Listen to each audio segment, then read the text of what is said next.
Yeah. It's your boy. Welcome to a last minute stream, bro. A last minute stream. Well, we're gonna talk about it, and we're not gonna mince words about it. We're gonna talk about this whole Caitlin Clark debacle. And if you're interested in knowing the details of what I'm gonna talk about, we're gonna go through it incrementally. All right. And before I answer the question to the actual name of the stream, do they hate her because she's white? We gotta go through the background, man. You know what I mean? So first off, I want y'all to come in. If you're tuning in, like the stream, get the likes up. You know what I mean? And let's start to it, man. You know what I mean? Best way to support the channel. You know what I mean? And it's written there in the comments. Y'all follow suit, man. I'm gonna pin that to the top. Pin that to the top. And we're gonna take this to the top. F it, man. Let's get started on it.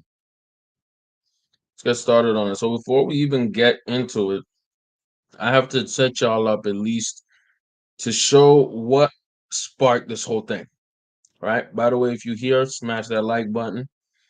I'm going to talk about what sparked this whole thing. Okay?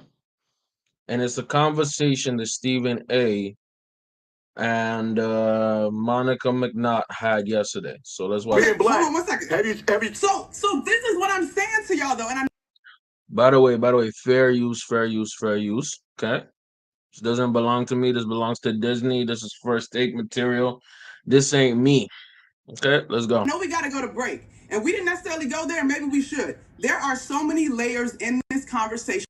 By the way, like the stream. Let's go. Around the way that it's being discussed. When you no. And yes, Shannon, I know y'all are gonna say and Stephen A. I know you're gonna. Watermelon Red Bull. Y'all better send me a sponsor, man. That's my ish, man. Watermelon Red Bull. It is what it is. Let's go. You just shared that you have talked about the WNBA on your program too. You guys may not have said everybody, but the prevailing sentiment for folks that are just joining the WNBA and following women's sports is unfair to the women of this league. To your. By the way, is Monica McNaught ugly? Is she ugly though? I don't even know, man. Y'all help me. Y'all help me figure it out, Doc. What's good, family? How you doing, man? Glad you could tap in even for a little bit. Get in the comments, bro. Is Monica McNaught ugly? I don't know. I'm not tripping, man. Let's go. Point, who have laid the groundwork for Caitlin Clark to come in and now take it to the next level. That's all I'm saying in these conversations. Kennedy Carter. Okay, she's pretty. Okay, man. I might be wrong on my assessment, bro. Might be. I don't know, bro. I don't know, man. It's just. I don't know. She has a goofy look in my point of view. I'm speaking for me now. You know what I mean? But let's hear what she has to say. Behavior is not indicative of the entire league. We are still talking about competition where you are allowed to get a little extra elbow in if you are competing and you do it within the parameters of the game. The game is physical. Caitlin is helping to grow the league. These women understand that, but she cannot be babied as a rookie. That's all I'm at. All right. Who talks about the WNBA? Who talks about women? Okay, here's where the real smoke happens. Okay, here's the real smoke. Look at Stephen A. What's more than first take? Stephen A., respectfully, with your platform, you could have been doing this 3 years ago if you wanted to. Wow. All right, we gotta go. You guys. So did you say that? Hey, if you watch First Take or you know Stephen A., he is pissed right now. Like it's cheese. Like homie is heated. All right, go ahead. Yeah, but who does more than Stephen A., I'm talking to you. Wow. Don't do that. I'm talking to you about the power that you have. Okay. I'm talking to you. Okay. All right, let's. You're my guy, but I'm talking to you. Guys, I really appreciate my girl, but you've missed a lot of episodes of First Take. So at this point in the conversation, okay, it's extremely clear that Stephen A is pissed. Okay. Now, do we it is okay, so when I did my initial video about this, right? I said that Stephen A got cooked by Monica, right? Now, is it accurate that yes, he did get cooked by Monica? No, not necessarily. What Monica did is she put him on blast for his coverage of the WNBA, right? And she did it in a fast clapback type of way. Now, Stephen A, in turn, instead of giving her legit smoking arguments, he clearly backed down. And I think he backed down strategically. You know what I mean? So why did he back down strategically? I believe it's because he didn't want to, I'm not saying embarrass her, but dude was not trying to go off on her on national television in the morning. So then I think he moved the goalpost into representation of women on sports media, specifically First Take. And we're going to review the tape real soon. So we're going to go to what Stephen A said after his real response, what he really wanted to say. So let's get this popping. Let's go. Let's finish this clip. You missed a lot. Stephen A, 3 years ago, you were not talking about the W ahead, at this Mom. level. Don't do that. Guys. Nobody was, Monica. Guys. You making Stephen A point, Monica. Hey. Monica.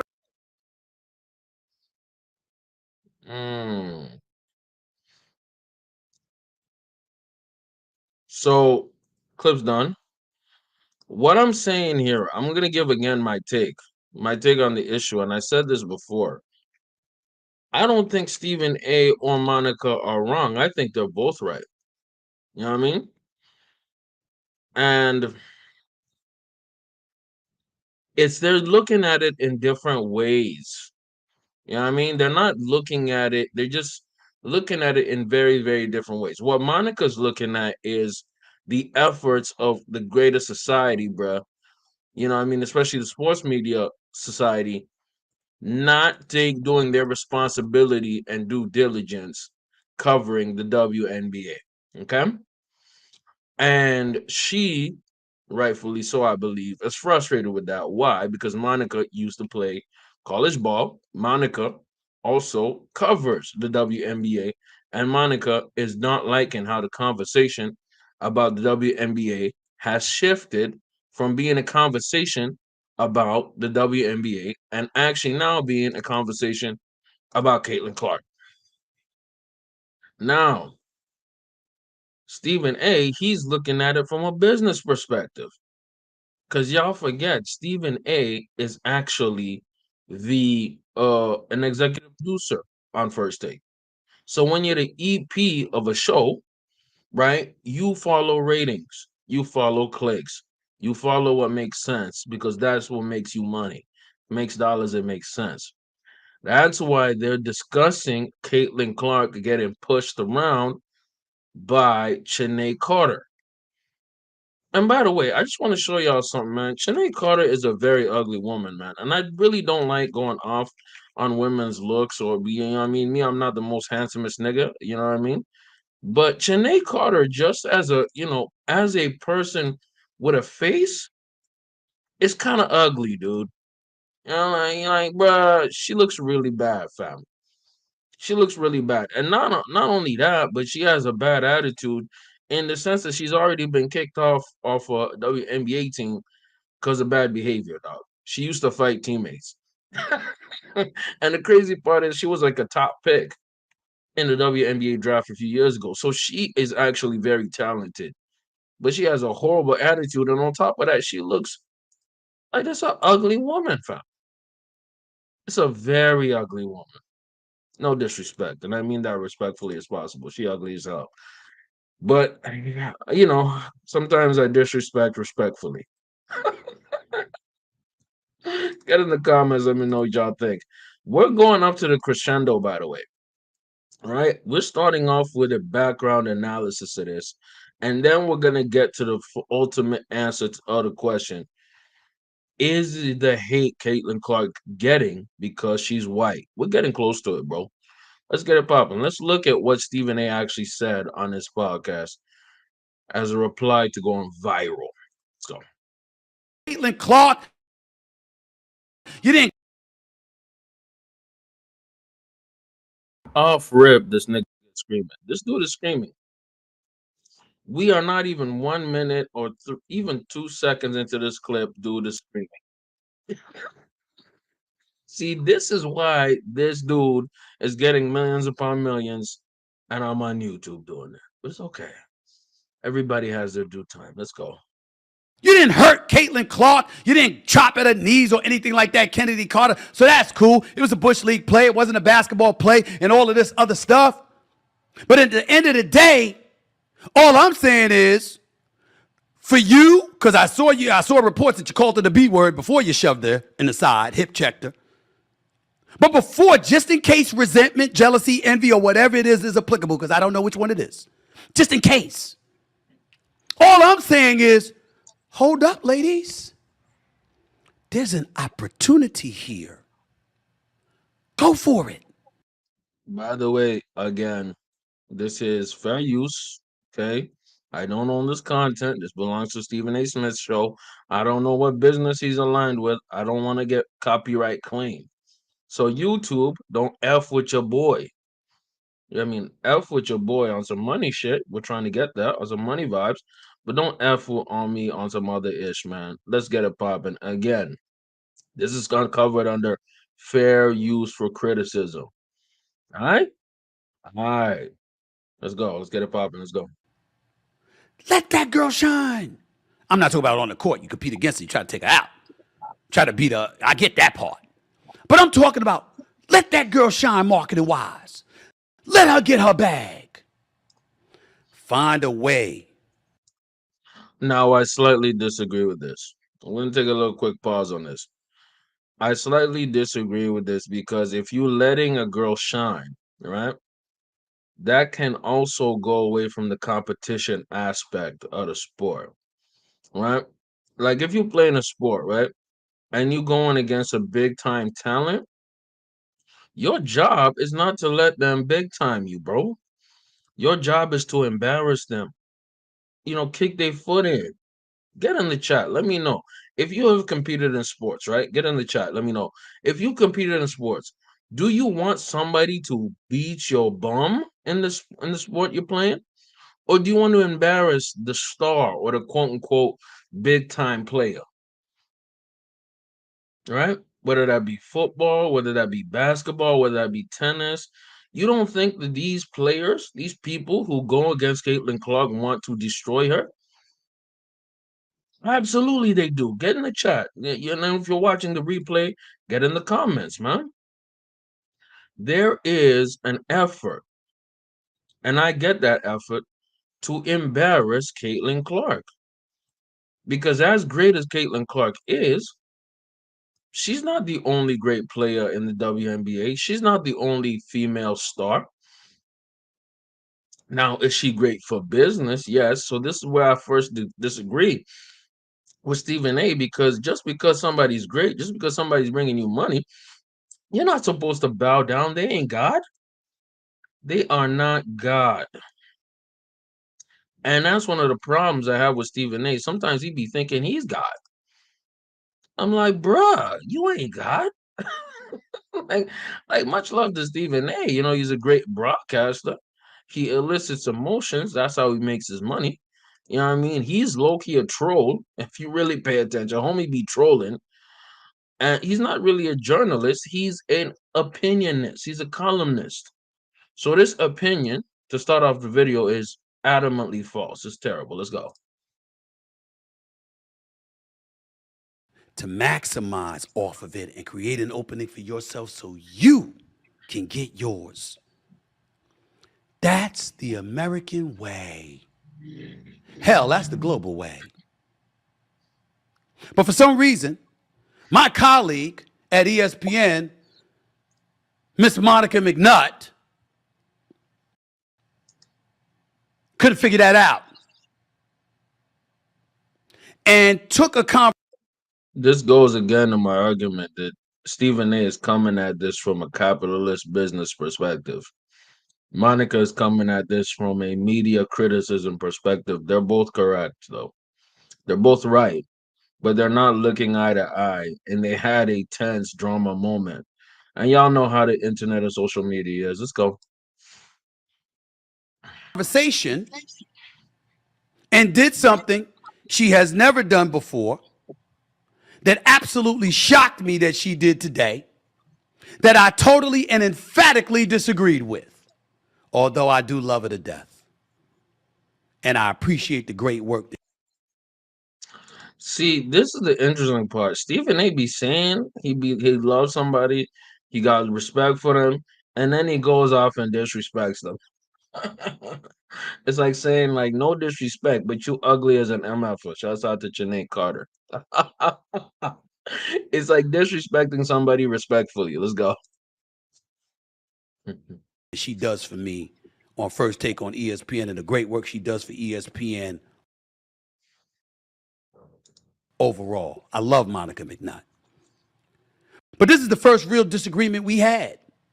And since she brought it up on national television, I'm going to bring it up now.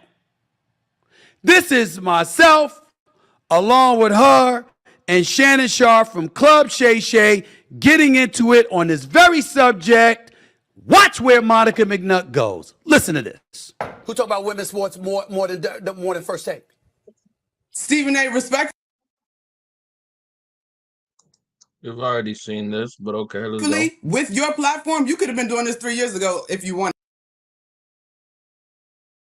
to. What? Yeah, he's pissed.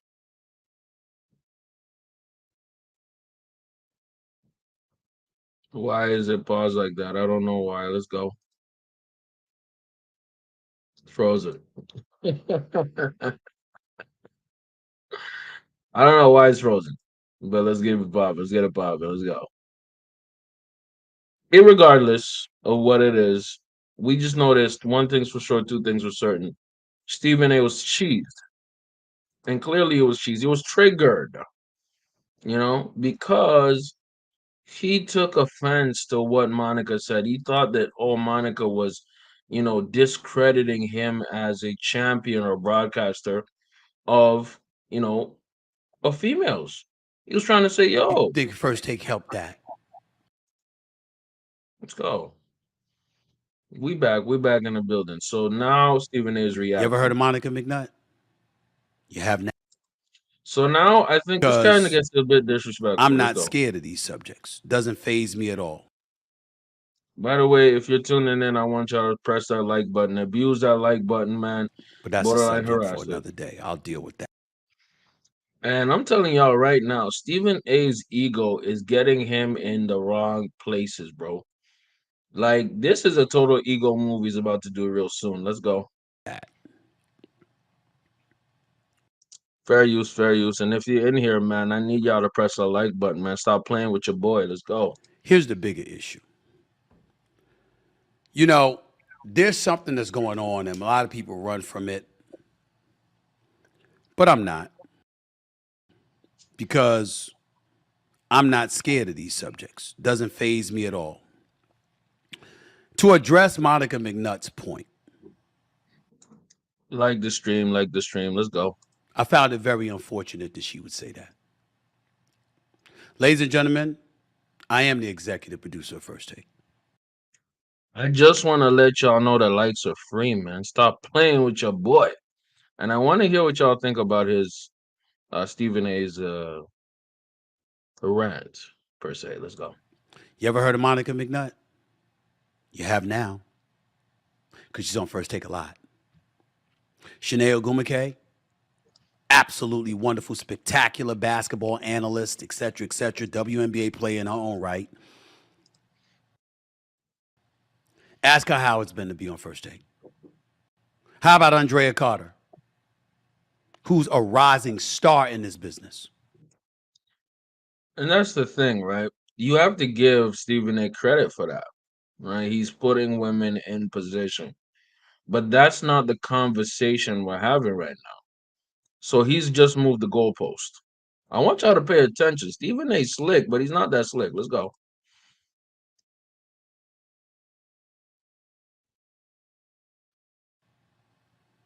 How much do you think First Take helped that?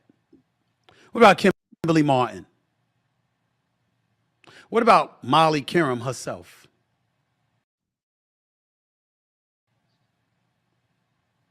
Now, I have sat back for years. Now look, is Stephen A responsible for a lot of these women's careers? I don't think so. I think he put them in a position to become bigger than they are, but they were already heading in that direction. Do you get what I'm trying to say here? I'm trying to say, like, if your boss hires you, it's because you filled, at least from his or her perspective, the requirements of the job, right? So you're qualified, meaning these women are qualified, right? Now, being on the biggest sports show, is that a huge boost? Absolutely. But these women are also qualified, which lends back to the argument that Stephen A is in his ego right now. And because he got his fifis hurt, his feelings hurt. Monica hurt his feelings. And taking a lot of shit from people.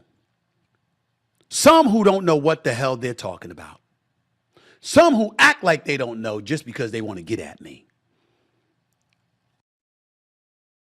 I could care less about people getting at me. I just want you to be accurate. And it is highly offensive to me when somebody implies or flat out states, like Monica McNutt did this morning, which was factually incorrect. See, you're moving the goalpost, Stephen A. Monica was not talking about what you've done to enhance and boost female voices on First Take. Monica's argument is boosting and talking about the WNBA. So it's a more macro critique, right? But you got in your feelings and you took it micro about yourself. Let's go. I challenge anybody to find a show in sports television that discusses women issues, that discusses the WNBA or women's sports, that highlights and profiles female analysts more than First Take. It's been going on for years. One of my producers here is a guy by the name of Galen Gordon, who used to be a producer on First Take. He was one of the people who spearheaded highlighting diversity.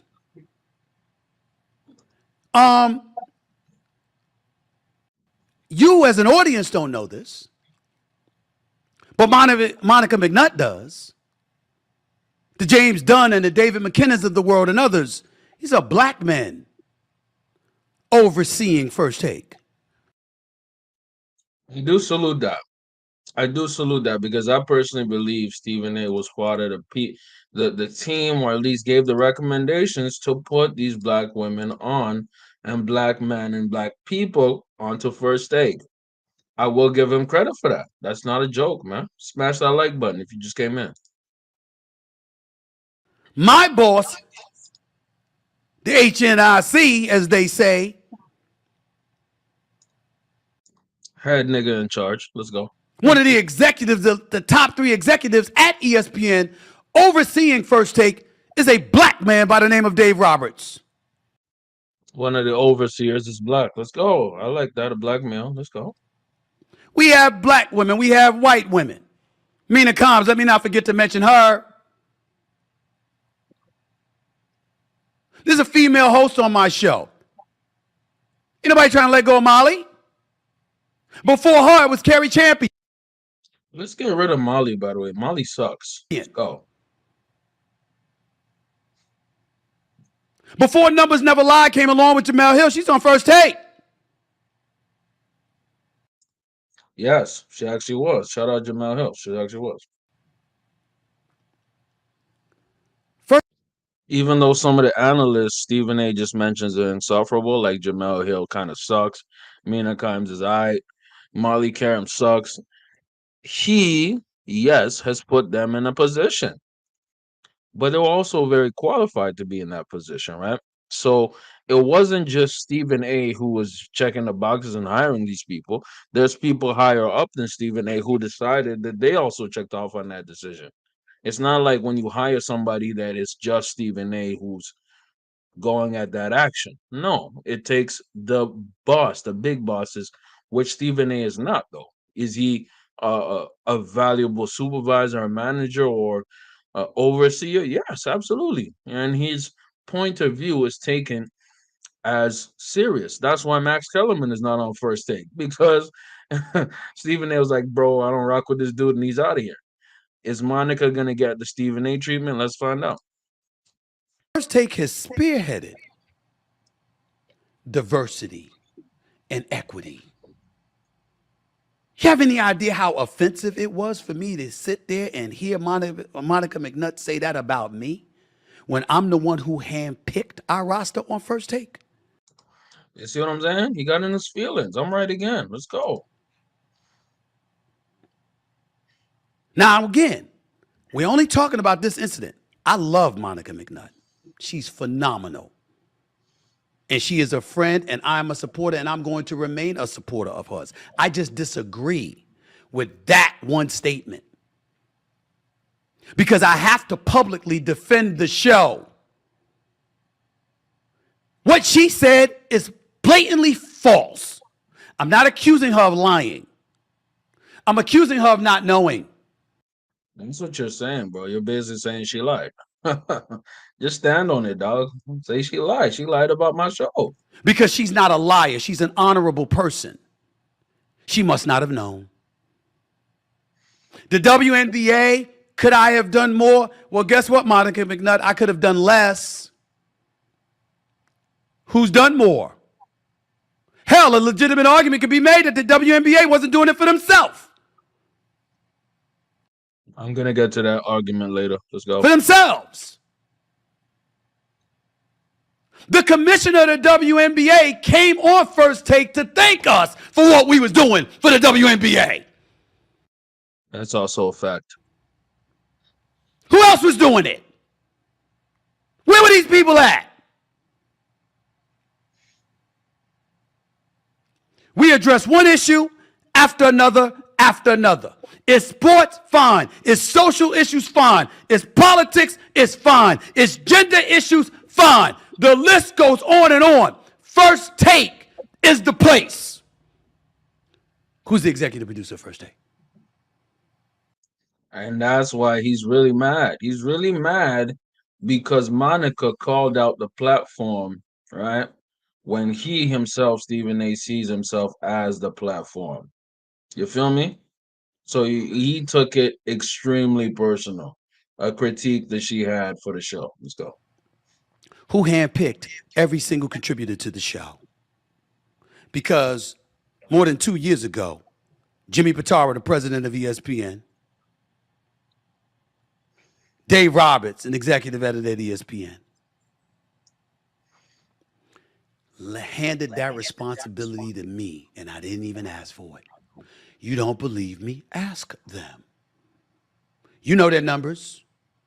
Jimmy Pitaro, Dave Roberts. Burke Magnus is now the boss over over content for ESPN. Ask him too. I'm in charge of content. I'm in charge of the contributors that are on the show. That would be me. What do you mean we haven't talked about it? So talk to me, chat. Y'all cool with this ego rant that he's going on? Bro is going full ego rant. I mean, he's not lying, right? He's not speaking lies. He's speaking facts. But it's just like the attitude he has with it, bro. Like, have some humility with it, bro. You know what I mean? And again, this goes back to she hurt his feelings. She hurt his feelings. And because his feelings got hurt, the nigga was willing to go on a rant on his podcast the next day. Well, not even the next same day. Right? It's like, damn. Years ago, you weren't. Like, the conversation has shifted away from Caitlin Clark or the WNBA. Let's go. Resonating. Years ago, you didn't have an audience. Years ago, you didn't have that audience because even the women weren't supporting the WNBA. That's his best points for so far. The women are not supporting the WNBA. Let's go. And it was me on national television calling out the women to support the WNBA. I said it. You can find the tape. Yo, we should be talking about y'all more, but you got to resonate more. Y'all got to do better in supporting your own sport. The fellas got their sports. This is y'all sport. Ladies, why don't y'all support them more? The tape is there. It's in the archives. What are you talking about? It's been there.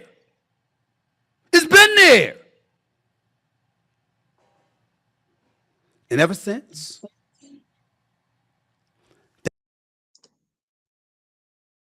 that's what we've been doing. I recall Shanae Ogumake and Andrea Carter coming on the show and thanking me. Not just for what I was doing for them, but what I was doing for women's sports. Fair use, fair use, fair use. Let's go. So for Monica McNutt to go on national television and say that is unfortunate. I love her. She's a good woman and a phenomenal analyst. And I'm not throwing any shade on her. I'm speaking out because she put out. Bro, you just throwing all the shade for almost 7 damn minutes, my nigga. Actually, we're past 10 minutes of you throwing shade. Like, bro, you take it so personal, man. You are throwing all the shade, man. You are shady. A falsehood about me live on national television on First Take, and I'm going to clear that record. That is not true. Could I have done more? Well, if you're a sports show and a sports news show, you got to talk about what's percolating. You got to talk about what's resonating. You've got to pay attention to what the masses are paying attention to. And the fact of the matter is they weren't paying any attention to the WNBA. So there's but so much I could do until the WNBA did something for itself. And I disagree. I disagree at that point. At that point, I disagree because if you have that much power, you can shift and even control conversation. If you are the executive producer of the #1 sports show for 12 years and counting, it means that you have substantial power, dog. That means that you can control narratives and conversation. Remember when this dude was going off on Kyrie and making it seem like Kyrie was the worst human being on earth? Literally even saying that Kyrie should retire? Dude, you can control the conversation. You have a lot of power. And that's the issue. You just went on an ego rant for 10 plus minutes saying you have to only go by clicks and what's trending. No, nigga, you can go with what you want. You have power. in the second there was a sliver of an opening to do something more for the sport, I have always done something for women's basketball and women's sports, period. Yet here we are on this particular day, and I am sitting up here, and I'm Google Alerts it is. Let me play for you the headlines. One headlines, USA Today, Monica McNutt leaves Stephen A. Smith speechless with real talk about First Take's WNBA coverage. That ain't real talk. That's why he's really hurt. You mad? That's the damn point. It's not real. It's false. But USA Today, you didn't bother to pick that up, did you? Another one. ESPN's like Fox really News, mad. ESPN Stephen A. Smith says some WNBA players jealous of Caitlin Clark, suggests race is a part of it. You're damn right. Some people got a problem with a white girl who's been labeled the savior even before she played a game after they toiled the terrain of the WNBA for years. It's a natural reaction. It's not beneficial. It doesn't need to be something they harness and harbor because you can maximize the potential of what Caitlin Clark has created. But nevertheless, the resentment to some degree is real. I'm not backtracking from that. Here's another headline. That's correct, though. He's correct. He's 100% right on that. I'm not even going to argue that. I'm actually going to argue for that very, very soon. And that goes with the title of the stream. They hate Clayton Clark because she's white, question mark, question mark. Let's go. Athlon Sports. Stephen A. Smith left speechless after WNBA opinion backlash on First Take. I'm speechless because I didn't want to go nuclear on Exactly what I said.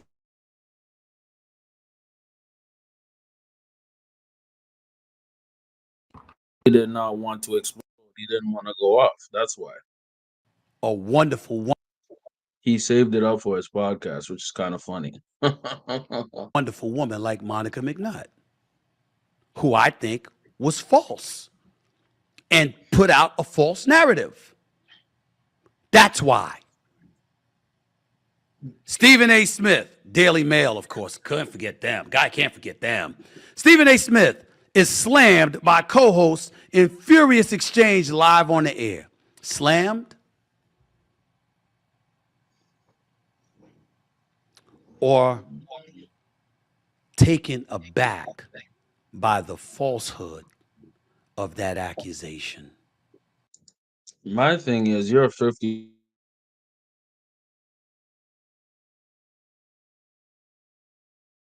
You're a 50-something-year-old man.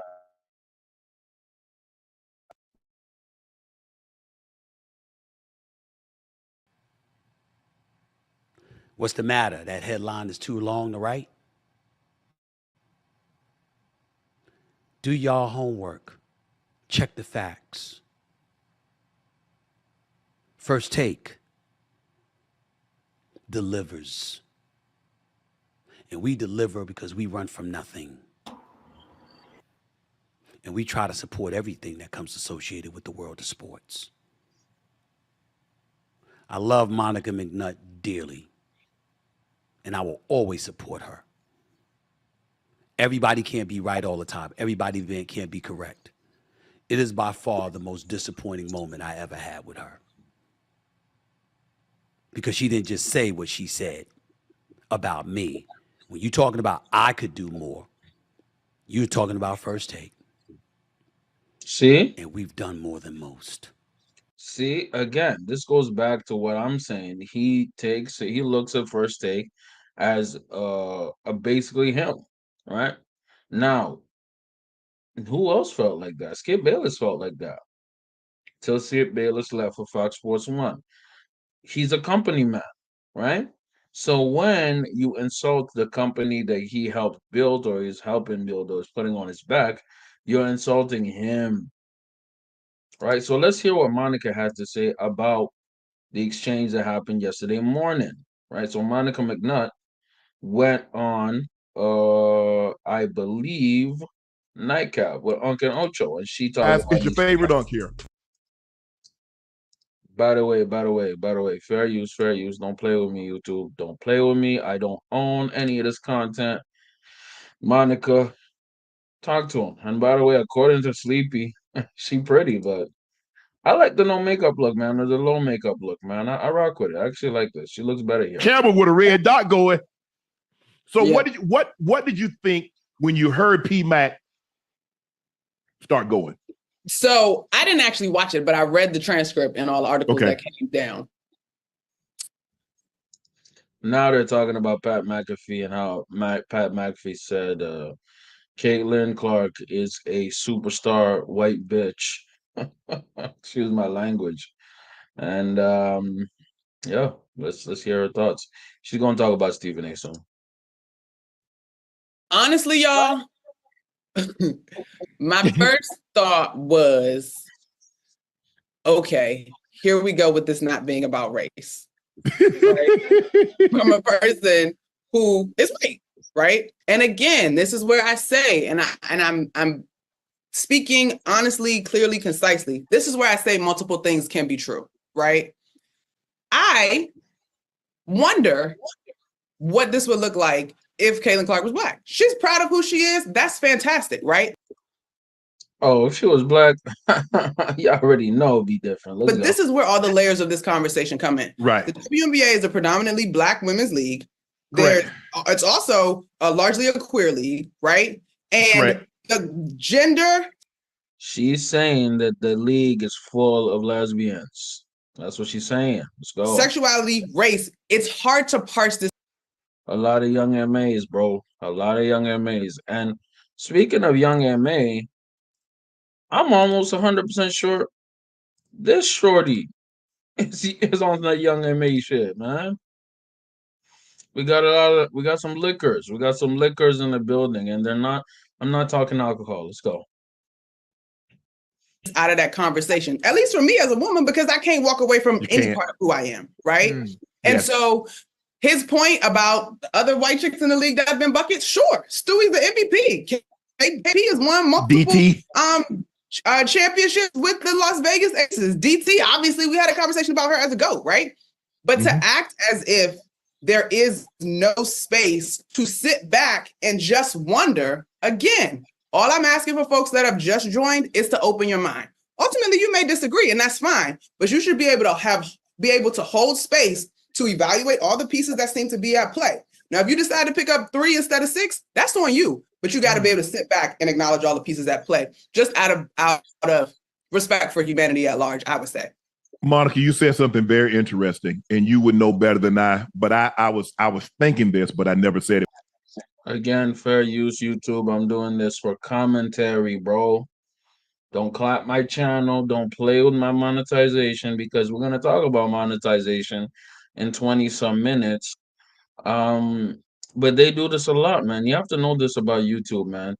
YouTube is not very fair to the smaller content creators, right? So when I say smash that like button or click that like button, it's not me trying to annoy or disrespect people, even people watching on the replay. It's to help my channel grow and be substantially strong enough. We grow and we do these things together. I spend time out of my day to make content on a consistent basis. You know what I mean? And I believe I'm putting out quality content on a consistent basis, right?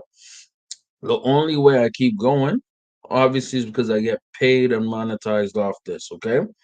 I did maybe 500 some videos off the passion, off the strength.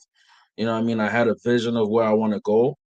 And when I put up streams or when I put up videos and then I get like a copyright strike and then I get like some kind of demonetization, or when I get all these strange censorship based rules by YouTube, you know what I mean, where they don't really give you a full explanation. They say, oh, this artist said you can't use their song, oh, this is promoting blah blah blah, doing all type of ish.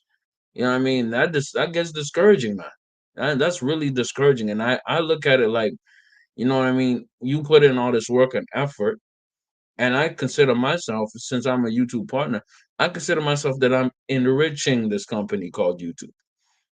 I am a contractor. That's what I am, right? But to get these opinions off and give people an entertaining show, I need support, man. You know what I mean? And again, I'm extremely thankful for anyone, even one person who's willing to watch this. We got 2 people in the building. I appreciate you more than you know. I appreciate y'all more than you know, right? But what keeps me going, what keeps me pushing, is understanding that I can get even a like on a video to help me, or even a share on the video, you know what I mean, on the stream, to help me grow and become bigger and reach some of my financial goals, you know what I mean, and improve the content quality. I'm thinking about some cameras I want to buy. I'm thinking about getting new mics. I'm thinking about doing all types, maybe getting a different type studio, helping set up the studio even better. But I can't do that without the support, man. You know what I mean? I'm going to keep going. I'm going to keep rolling. But the support, just the like. I'm not asking for super chats. I'm not e-begging. You know what I mean? I'm just saying, smash that like button, consider sharing, and that goes a long way, man. Ring that post notification bell for when I do some live streams, some last minute streams like this. You know what I mean? When I drop content, that means a lot to me. And anybody who's already done it, I appreciate you more than you know, man. Let's get it popping. Let's go. but since you brought it up, let's go here. How much do you think predominantly Black queer helps or hurt the WNBA? That's a loaded question, Shannon. I think the W in the last few years has done a great job of leaning into who they are. They are not hiding who these women are, and these women are not hiding who they are. And I think that's slightly the problem. That's why the league is failing. One thing about this rookie class has been their willingness to share their lives. But I had a chance to catch a great documentary this summer, courtesy of the WNBA PA, and I'm blanking on the name of the documentary, and I apologize, but it highlighted Jonquel Jones, Breanna Stewart, and Nneka Ogwumike, right? Mm-hmm. And as veterans in this league, JJ's been an MVP. Nneka Ogwumike has won a title and been an MVP. Stewie obviously has been a multi-time MVP and won championships. As veterans, they talked very honestly about opening up their lives, right? Because that was a big choice for them. And one of the commentators, Lindsey Gibbs, in that piece talked about being able to enjoy this league and celebrate these women even more when you get to know them, right? And I think that star power of this rookie class growing up with social media, Caitlin has 2 million, Angel has 3 million, right? They've already been used to sharing their lives. Right. And so I think the W has leaned in on who they are, but as new audiences are getting to know these women. And it's failed in a lot of ways to put people on, put new fans on. Like even me, when I was doing my research for the stream, I didn't know half of these women, bro. But now I do. And why do I know them? Again, it's because of Caitlin Clark. Caitlin Clark's effect on the sport of the WNBA. Let's go. Women, hopefully they find a way to strike a chord with them beyond just being basketball players. And so candidly, I'm not 100% sure what happens in marketing meetings when you begin to look at who you want to partner up with the WNBA. Because like we started this conversation. Again, this is why Stephen A. was making his point about Caitlin Clark being a star. The marketing meetings, the exposure, the public relations of the WNBA are a complete mess.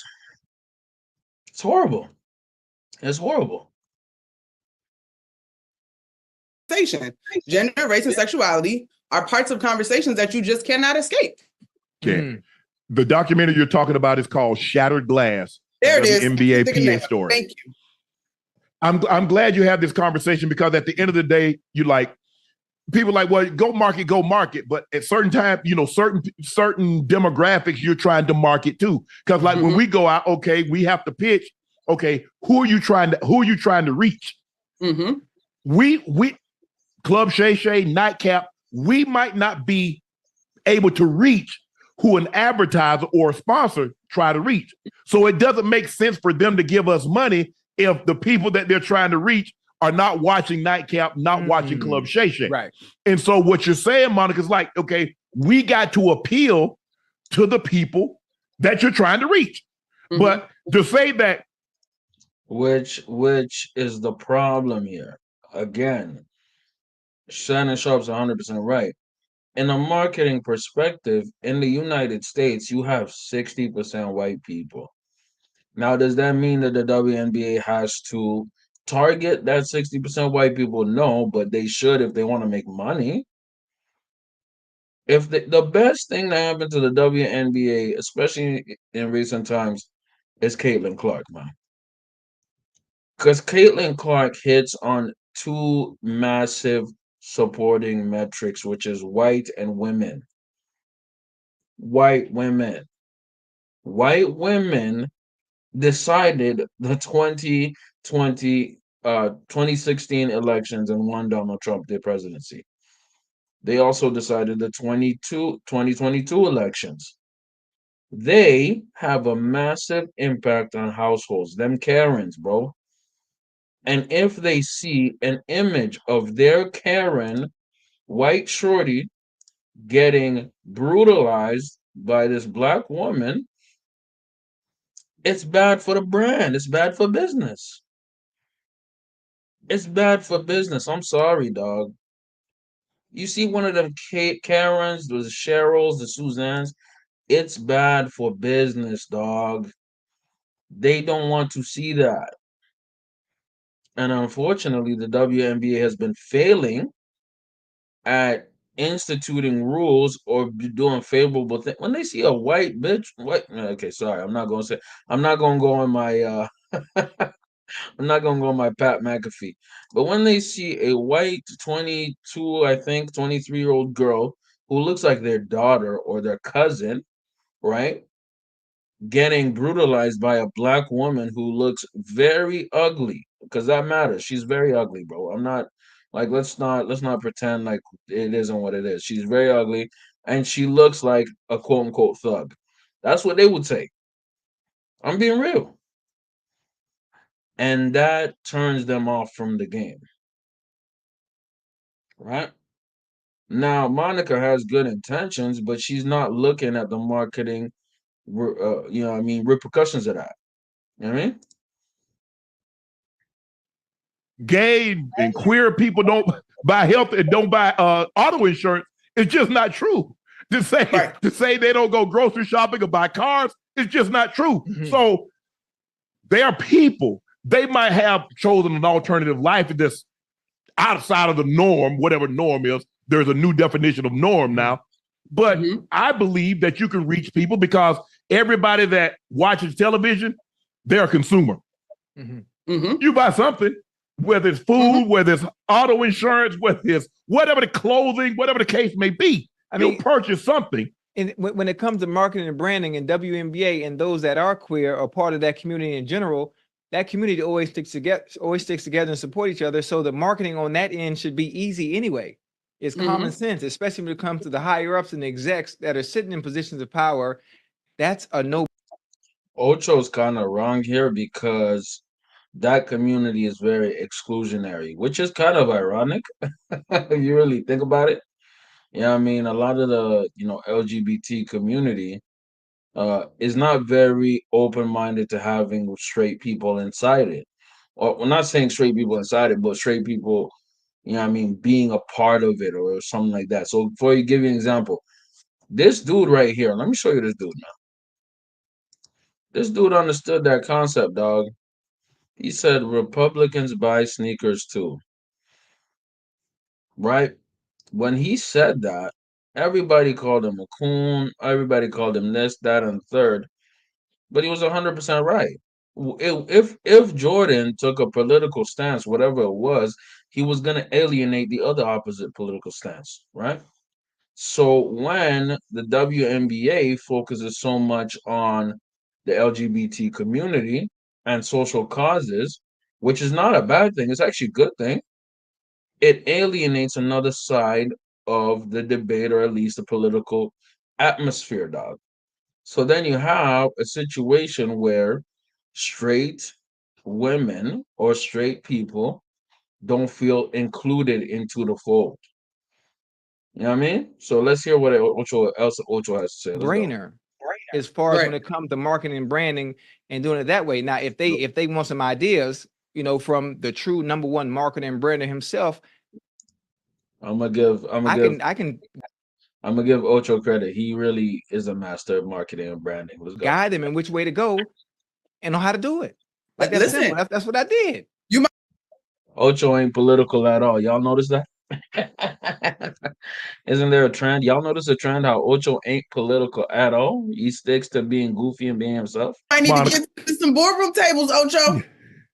Monica, let me ask you this. Because, a lot of times black, we used to have who was in that room? Why are you trying to, market the blacks and there's no blacks in the commercial? Stephen A is in them rooms, man.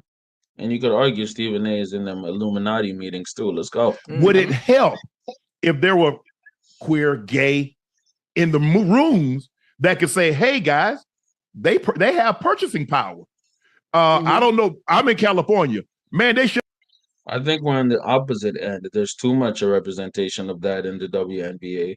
So then the room is filled with echo chambers, right? Shut down, we hope. Gay pride is a big thing. So somebody drinking beers, buying cocktails, and buying clothes, Monica. I'm just saying, somebody doing that. Yeah, and listen, the marketing has improved, right? But if we wanted to get into the weeds, and gosh, oh man, I should have pulled up all my research because there was a wonderful article done, I want to say about 2 seasons ago, that looked at what demographic still, in terms of representing the WNBA, still got the lion's share of marketing opportunities. And it was largely straight white women. Now, in 2 years, I do believe that there have been improvements made in that area, right? And like I said, the WNBA is leaning. I mean, of course, it's gonna be straight white women because they represent the biggest demographic of consumers, right? Right? 60% of America is white. I'm in Canada. The population of white, I believe, is 70 or close to 80%, right?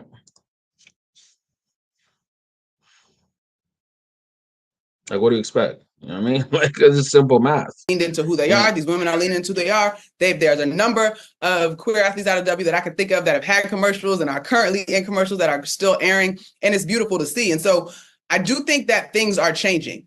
But just like in society, y'all, as painful as it is, right? When we start having conversations about this societal totem pole, people, especially women that sit at identities, shout out to Dr. Alfie, my girl, that have intersectional identities, often don't have privilege.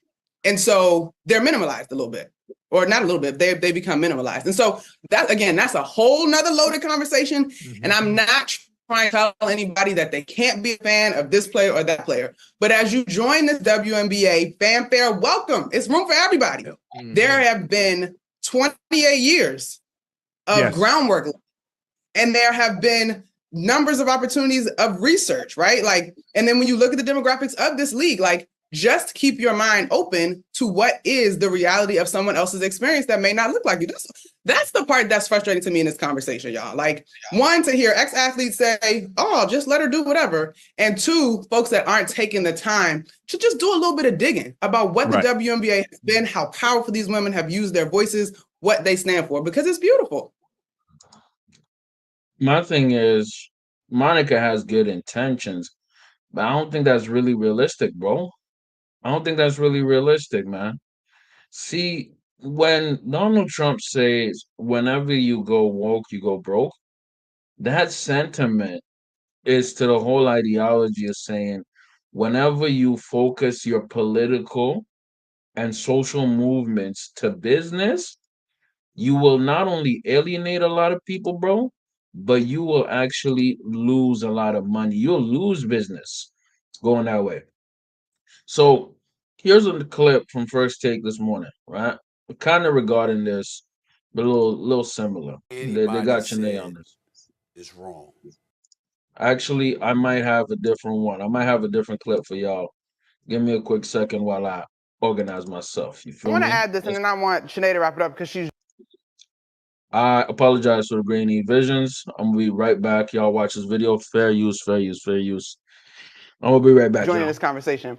I think y'all, and I'm sure Chanae can relate to this, there are layers in this conversation. We just tackled 3 of them.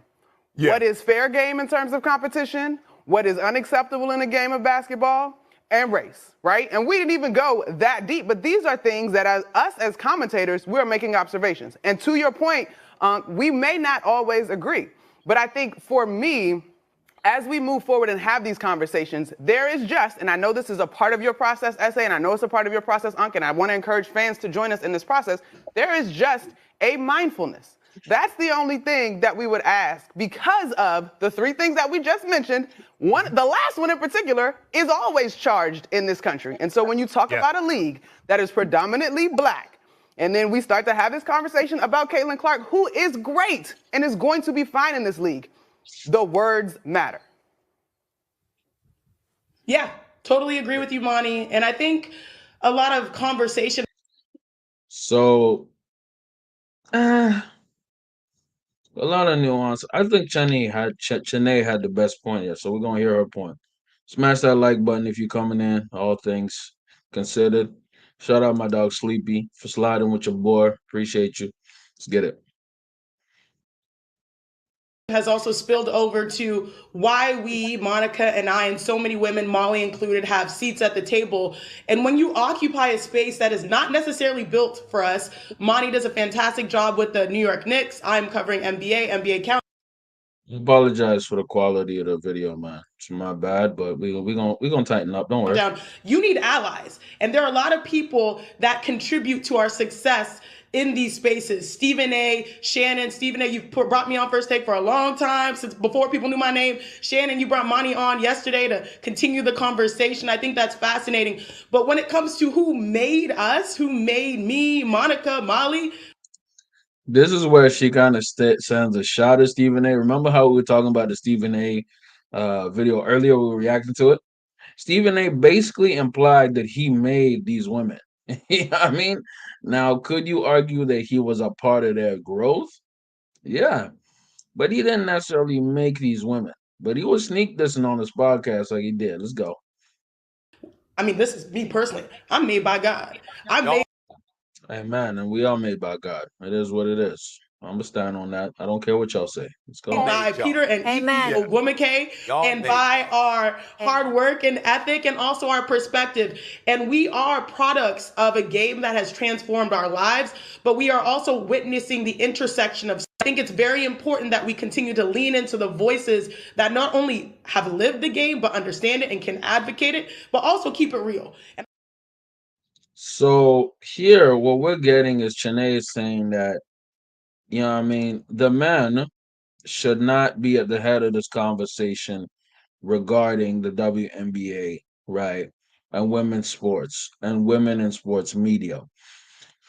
Now, while I do agree with that, you know what I mean, the women should take the front seat at this conversation, you know what I mean? But even the fact that she was able to say that on First Take on a bigger sports show is signs of improvement. It's signs of great progress. But just because women should take the lead in that doesn't mean that men can't have an opinion. And what Stephen A's opinion was, clearly stated, is that he has helped a lot of female broadcasters and helped amplify the WNBA. Also, Stephen A was saying that when y'all hurt the product, y'all hurt the business. When y'all hurt Caitlin Clark, y'all hurting the business of the WNBA and you're hurting the growth of the league. He's 100% correct on all of that. Now, is he petty? Is he cringe for trying to, you know what I mean, respond emotionally to Monica's little sneak diss? Yes. Yes. And I believe that's why he is who he is. It comes in the package. But for you, Stephen A, to get so triggered by that, that shows your weakness. You feel me? Let's go, man. Stephen A had a word about the racial aspects of this, and we're gonna finish off with this video regarding his point of view of the racial aspect of this debate. And in at least a couple of instances, I think Shannon alluded to Fair use, fair use, fair use, fair use. Let's go. where I'm about to go. I'm a bit more direct with it. I just want to let the audience know that I'm going to stand alone on what I'm about to say. I don't want anybody else to be held accountable for where I'm about to go.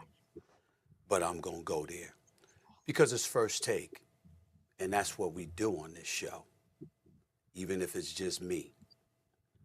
Caitlin Clark and everything that everybody is saying is fine, and we're looking at Angel Reese and what Angel Reese has said, and Angel Reese is absolutely right. I love Angel Reese. I'm a fan. And I think she's going to be a damn good player, and she's going to produce for a long time in the WNBA. She was a national champion. She deserves all the props and all the credit in the world. By the way, he's talking about the Angel Reese clip where Angel Reese was talking about how she was a part of that history. So I'm going to play the Angel Reese clip to give y'all some perspective. Like the stream if you're new here, if you're coming in. I mean, we dissecting it. We answering the question, did they hate her because she white? Let's go. Started from the national championship game, and I've been dealing with this for 2 years now. And understanding, like, yeah, negative things have probably been said about me, but honestly, I'll take that because look where women's basketball is. People are talking about women's basketball, but you never would think that we'd be talking about women's basketball. People are pulling up to games. We got celebrities coming to games, sold out arenas, like, just because of one single game. And just looking at that, like, I'll take that role. I'll take the bad guy role, and I'll continue to take that on and be that for my teammates. And if I want to be that, and I know I'll go down in history, I'll look back in 20 years and be like, Yeah, the reason why we watching women's basketball is not just because of one person. It's because of me too, and I want y'all to realize that. Clearly dissing Caitlin Clark. That's a diss, fam. You got to put a name on it. You got to put an address on that sneak diss, G. Now, if you're slow, I don't think y'all are slow, man. Y'all are watching your boy. Y'all obviously not slow. Y'all smart, intellectual, great people, man. The reason, again, that Caitlin Clark became super famous is very, very simple, dog. It's because of this. That's why Caitlin Clark got famous, man. And for us to ignore that, that would be the stupidest thing we can do. Caitlin Clark got famous because a black girl on a majority black team beat her majority white team in a national championship, nationally televised game, and did the same "you can't see me" John Cena, Tony Yayo type thing that Caitlin Clark had done versus Louisville, bro. So she, Angel Reese, used that same diss that Caitlin Clark used. Man, let me be real with you. Caitlin Clark talks a lot of smack, fam. Caitlin Clark is a smack talker, bro. So when the smack talker gets smack talked on her, when it goes Uno reverse card, right? That's why Caitlin Clark got popular, man. Of course, she was balling out the gym. She was hooping her tail off, and we got to give her credit for that. She's a baller. But she got really uber famous because a lot of people don't like seeing black people beat white people, period. And there's this concept of called the great white hype. You know what I mean? And we're going to get to that because there's been a lot of great white hypes. The great white hype is an individual, right? It was a movie actually, but the great white hype follows the concept of a white person dominating a predominantly black sport, or a white person who is at the top of a sport that they are not expected to be the top of. And Stephen A breaks that down as to what he says here. So let's watch what he says, bro. We're waiting for it to load up. Let's get it. But let's keep in mind, it wasn't her game that was getting all the notoriety, despite the fact that she was a pretty damn good player. Break it down. Let's go. It was the fact that she was waving in Caitlin Clark's face. Because Caitlin Clark had been doing that to the competition before she ran into LSU in that NCAA tournament, and LSU took them out. Fair use, fair use, fair use. YouTube, do not clap me. You know how YouTube be doing. They can't wait to clap me. Let's go. No Diddy. We ain't getting clapped as males, but you get what I'm saying. And so what happens is she was throwing it right back in her face. And you had people saying, oh my God, how could she do such a thing? How could she do such a thing? And they didn't say the same thing about Caitlin Clark, which is why I'm gonna go where I'm going. Okay? Let me Like the stream, like the stream. If you're coming in, if you rocking with your boy, let's go. Fair use again. I don't own this content. Fair use, doggy. see everybody up on the screen when I say this, please.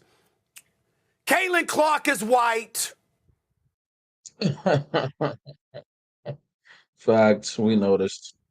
And because she's white, and because she's considered box office and she's a star who happens to be white, that is why Eminem, when I brought up words like envy or jealous or resentment, whatever word you wanted to pick, I didn't say it in a negative fashion like, oh my God, it's a problem.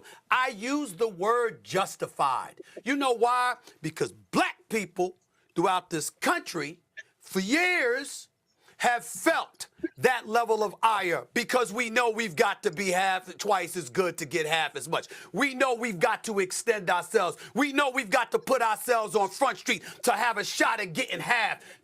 Pick a profession. Pick a name. Ask yourself, pick the biggest star. Pick the biggest star in podcasts. Pick the biggest star in television. Pick the biggest star in sports, whatever.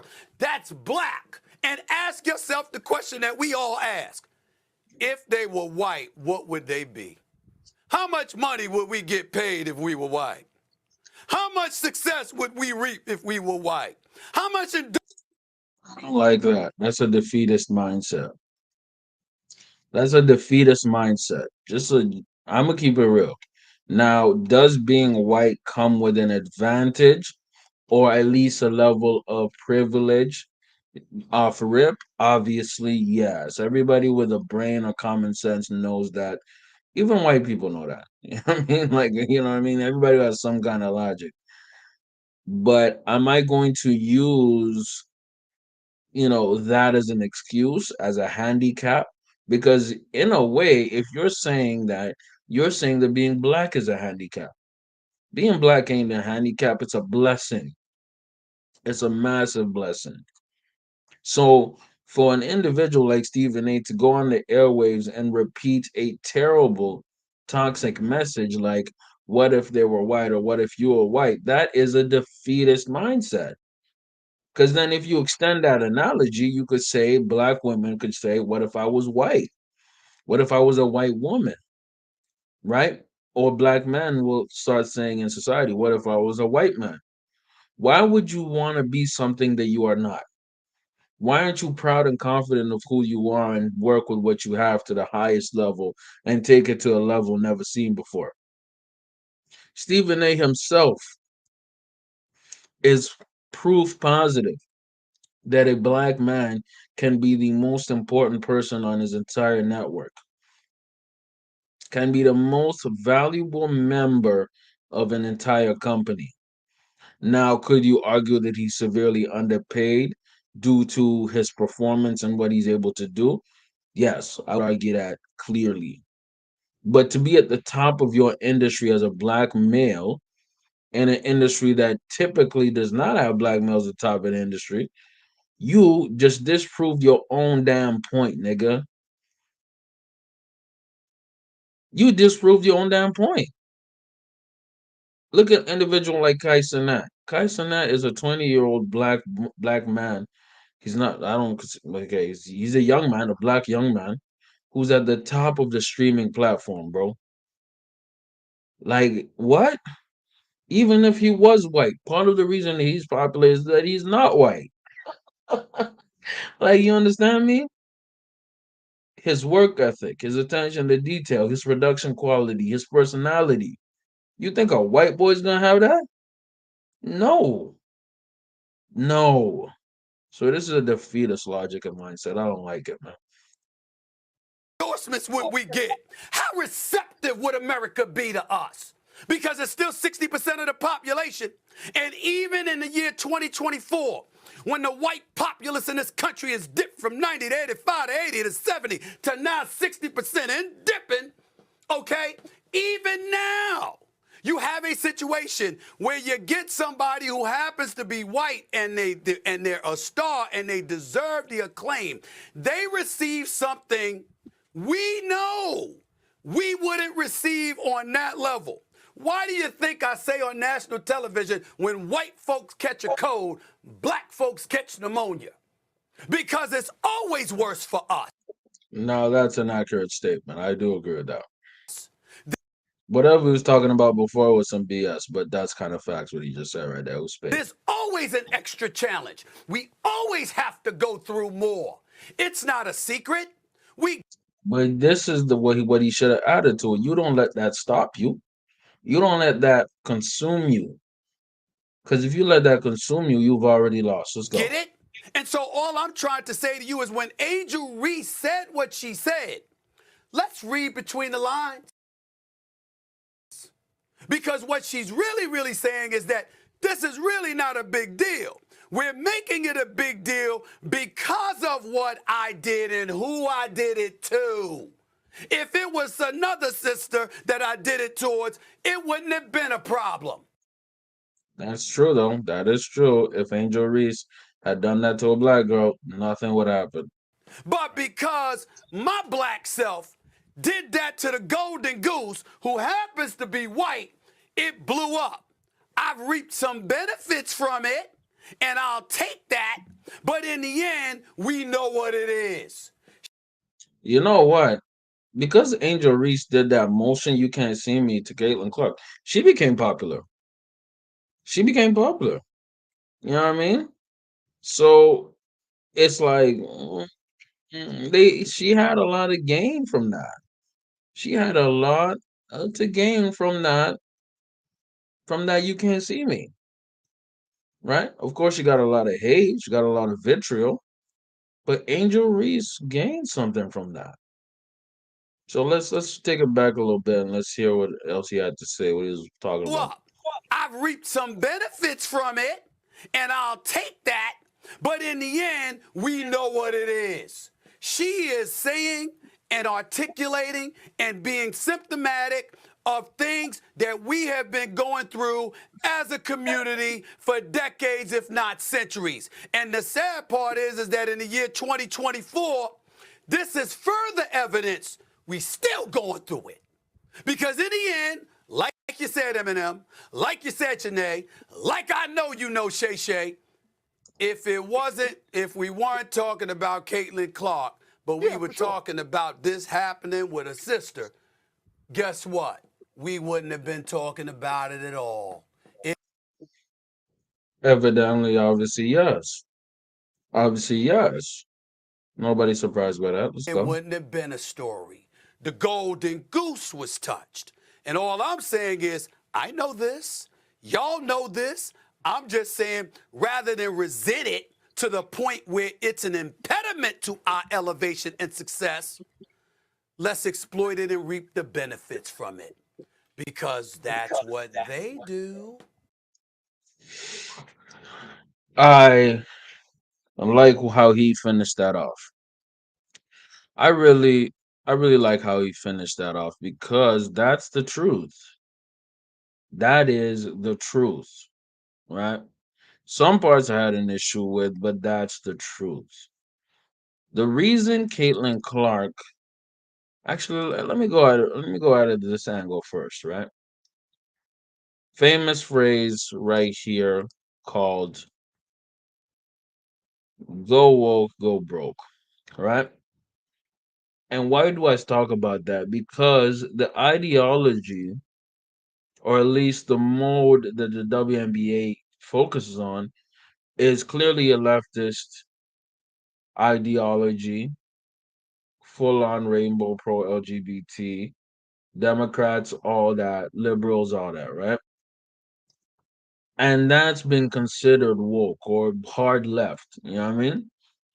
And unfortunately, when you have an individual like Caitlin Clark who represents, whether she likes to bid, whether she wants to or not, she represents white people, white women specifically, right? And that's a huge, important demographic to the WNBA and most businesses to make money. When you see your star player getting hit, when like I said before, getting bullied, getting abused by other players, it hits different for the majority white community that is watching the sport. Stephen A just said it. She's white. So that's why she's getting a lot of exposure. She's also very, very good at playing basketball, way better than a lot of people would expect. She's also, let me add on this, she's straight. And y'all might be wondering, what does that have to do with anything? It has everything to do with it, man. Because you know what I'm saying, Monica McNutt was saying previously that in the league, okay, there is a huge queer population. And she didn't say it as bluntly, but there's a huge lesbian population, bro. There is a huge lesbian population. Whether we want to admit it or not, it's a huge lesbian population. And that's just the truth. That's just the truth, man. And that's part of the non appeal to the common fan or common person on the street. That's why they can't name you five WNBA players because the marketing from the league and the promotion of the league and the lack of women who are straight in the league, the lack of sex appeal in the league, especially for the male gaze, which yes, it is a problem, the male gaze, but at the same time, you have to keep in mind that even women understand the male gaze and they prefer looking at women who look good. Women want to look at attractive women. That's just a fact. It's not just men. And when the product looks bad like this, where your star player who represents a demographic you want, which is white women, is getting slammed on the ground, getting all types of fouls, and you don't even call it a foul. You don't even fine or suspend this player. You don't even do nothing as as a commissioner, as a league. It looks horrible, fam. It looks horrible. Let me say this right now. I don't find Caitlin Clark attractive at all. I think she looks like a dude. She looks like a man. Okay? But regardless of how I think she looks, she can play the game of basketball and she's very good at it. I would watch Caitlin Clark because she's very skilled, and I've watched Caitlin Clark because she's very, very skilled. And I'm a fan of watching great sports stories. I like watching her play.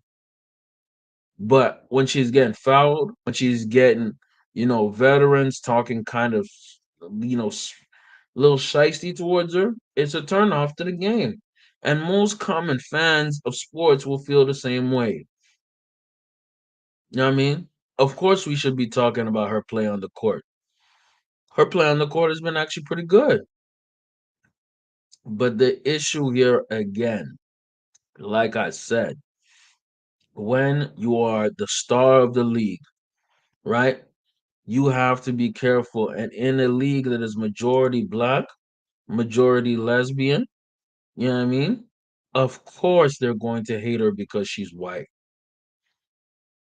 Of course, they're going to resent her. Of course, when they see her getting pushed around, by by a woman, who is, who's a hater really, who's a non-basketball play, they're going to cringe. This is not good for business. And yes, you could make the argument that because she's black, she doesn't experience the same type of treatment. I agree. She's white, so she does get preferential treatment. But also, when you look at, Angel Reese, she got clothesline. She got clothesline. Within her first few games, she got clothesline to the ground, bro. So this is a culture of the WNBA where they go super hard at rookies. They go super hard on rookies, and Caitlin Clark being white, I'm not surprised that there's a lot of resentment and frustration and even jealousy towards her, bro. Again, I blame the commissioner of the league. I blame the disorganization of the league on the commissioner. I blame the marketing team of the WNBA because the best player on the WNBA is this woman right here. I'm gonna show you who she is. Asia Wilson. She's averaging like 20 some points, 26 some points, 12 boards. She's already a two-time MVP. She's going for a three-peat. But we don't hear about her, right? We don't hear about her. We don't cover her. Why don't we cover her? The marketing team in the WNBA is hot garbage. Absolute trash. Right? Let me show you another player, man, that a lot of y'all might know or might not know. Right? Cameron Brink. She was the number 2 overall pick. She's cute. She looks nice. By the way, Asia Wilson looks nice too. But the cool thing that Cameron Brink what happened with her is that she was on this podcast called Podcast P with Paul George. That helps her get ingratiated with the entire NBA and sports fan base. We got to learn more about her. So whoever is on her marketing or PR team did a great job. Why isn't the WNBA doing this? You know what I mean? The last real WNBA player who I noticed was always in the media, was promoted in the media, was this woman right here, Candace Parker. Shout out Candace Parker. You know what I mean? Boosted, and she was available for the media. This is good. This is how you grow your league. This is how you grow your brand. You have your stars displayed prominently in the media, and they're being treated right within the media space, man. They're not being dogged out and punched out and beat up on the court. I'm not saying you have to not compete. Of course, compete, but don't ruin your business by ruining your star. What's gonna happen is there's gonna be a TV rights deal, right? And that's going to affect all the players in the WNBA. So yes, these women don't like Caitlin Clark because she's white. That's the facts. That's the facts, right? But you have to watch your hate and put it halfway aside and keep it all on the basketball court. And I'll say this also about Caitlin Clark. She needs to stop talking all that ish, man. Because she talks a lot of ish to players, and they won't take it so nice. That's why she got bumped, because she was jawing with Janae Clark as well. So I'm gonna button this up and conclude it like this. If you're the WNBA commissioner, I don't even know who the commissioner is. You know what I mean? I'm gonna search it up. I'm gonna search it up with you. The WNBA commissioner, I believe, is Cassie Albridge right here. Kathy Engelbert. My bad. Yeah, Kathleen Engelbert. She needs to start, going hard on people who are flagrantly fouling her big star, Caitlin Clark, and her other big stars. She needs to start spending more money on marketing and get these players in position to win, bro, not positions to lose.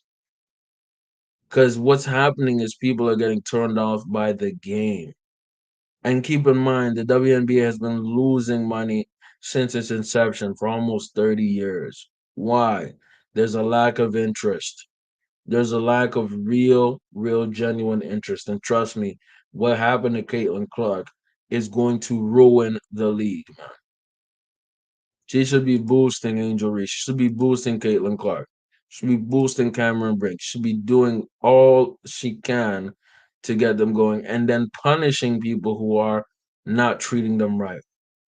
And is that unbiased? Is that unfair? I'm sorry. That's just life. That's part of business. You feel me? That's just what it is. But just to switch topics also, man, we got to talk about, by the way, the conclusion was very clear. Yes, they hate her also because she's white. That's it. They hate her because she's white. So I just answered that question. Caitlin Clark is hated because she's white, but also there's multiple factors there. You know what I mean? And we can't ignore that. We can't ignore the truth. We got to see the truth about these weirdos. Fair use. Let's go. Another day, another fresh and fit L. Again! By the way, if you're a brokey in the chat, I'll call you a brokey just because you don't want to support. That's understandable. What I will say, though, is like when you see the value in the Castle Club, you're like, damn, you know what? Yeah. I need to be a part of that. Your motivation pushed me to start and grow my business. I appreciate you guys. That's what we're talking about, bro. No brokey. Shout out to you, C. Avery. Notice how the guys that make money don't complain. If you know me, you know how much I hate these MFers. Let's go. Let's go. Shout out to Abba and Breach. Fair use. Let's go. About the Castle Club is the important. Calling your fans brokey is Calling crazy. a fan a brokey because they don't want to pay you. The boys released a video saying the end of fresh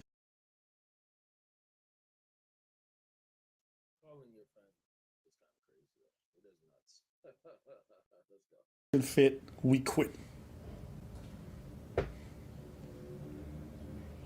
Oh. So you guys like, but why are you saying that like you're happy, like you're praying for their downfall? It's because I am. So, we ended up getting demonetized, right, guys? And as you guys At least he's honest about it. He's not capping. He's saying the truth. know, that we got demonetized August of last year. Sucky situation. But Rumble had our back. As you guys know, we scaled up the podcast to a certain point where we're at a certain level where we bring a certain quality to the show. I'm gonna give Fresh and Fit that credit. They've raised their quality of production. The production quality is it's high class. It's very good. It's very very good. Chris brings you guys new girls every show. There's a lot of moving parts, right? We have a team probably of around, 20 people, I would say? In an ideal world, would I love to just give you guys all the free content we could? Of course, bro. I would love to do it. But at the end of the day, guys, it's a business. And that's what I want people to understand here, right? While the WNBA's commissioner, Kathy Elbridge or whatever, I might have said it wrong, but you know what I mean? Eaglebert. Well, she is, I don't know if she's focusing on business that much. These guys at Fresh and Fit are definitely focused on business. They're focused on bag. Now, is it detrimental to their business? Yes. You get so focused on the money, you lose the essence of who you are. And by the way, I've made multiple videos about this. I think these are some of the most toxic, worst people on the internet. And that's not me trying to simp or be a feminist or be any of these things. I'm very anti-feminist. I'm also anti-red pill. I think a lot of them is dweebs. I think a lot of them is losers.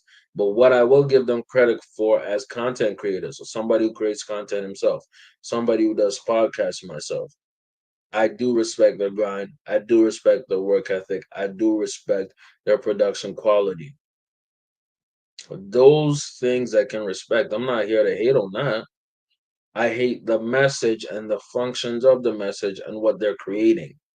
That's what I hate. Let's go. We got people that we got to take care of, and we gotta support Rumble. A part of the after hours will go on Council Club, guys, right? But we're gonna make it affordable for you guys. We lowered the price down to $17 per month. If you get in now for the next 48 hours, you're gonna go ahead and have that forever. Your grandfather in. Yep. Because we're gonna raise the price actually from 17 to 35 after Wednesday, and the reason for that. So now they're gonna put him behind a paywall at $35 a month. $35 a month. $35 a month. Let me tell you something, man. In this economy, what's going on? $35 a month is no joke, y'all. I mean, I don't ask y'all for money. I don't beg. All I ask is for y'all to like the stream. That's it, man. That's it. Or even share it. You know what I mean? Go as far as sharing. You don't even have to subscribe to me, man. Just at least like the stream. Best way to support your boy. You can get in the chat, do what you want. I'm not gonna have I asked for super chats before? I have. I'm being real, I have. You know what I mean? Of course I want to reach monetary, amounts. But if you can just press that like button, if you can press that share button, I take that way more before money, bro. You know what I mean? I'm not gonna be out here begging you $37 a month, fam. Like what? YouTube is a free-based platform.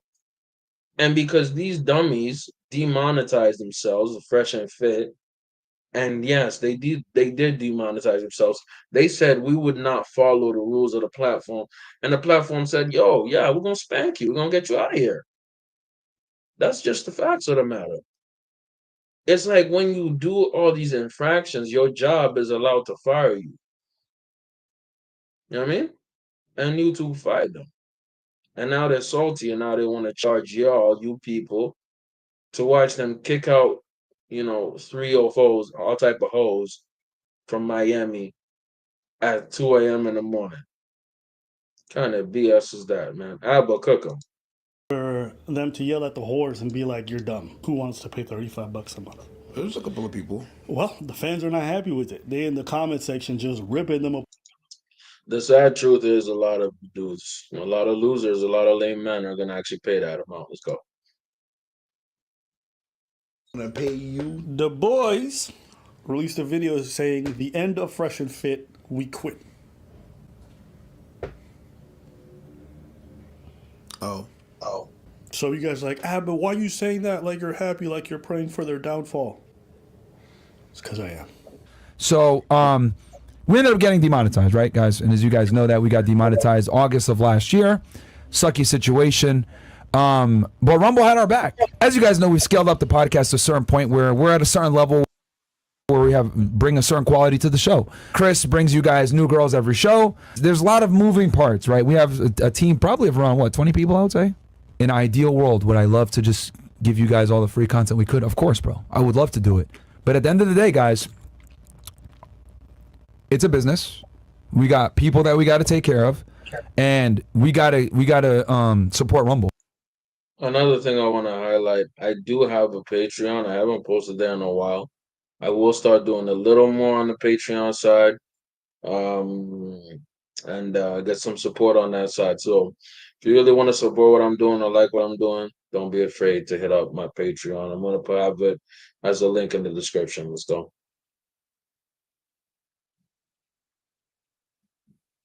A part of the after hours will go on Council Club, guys, right?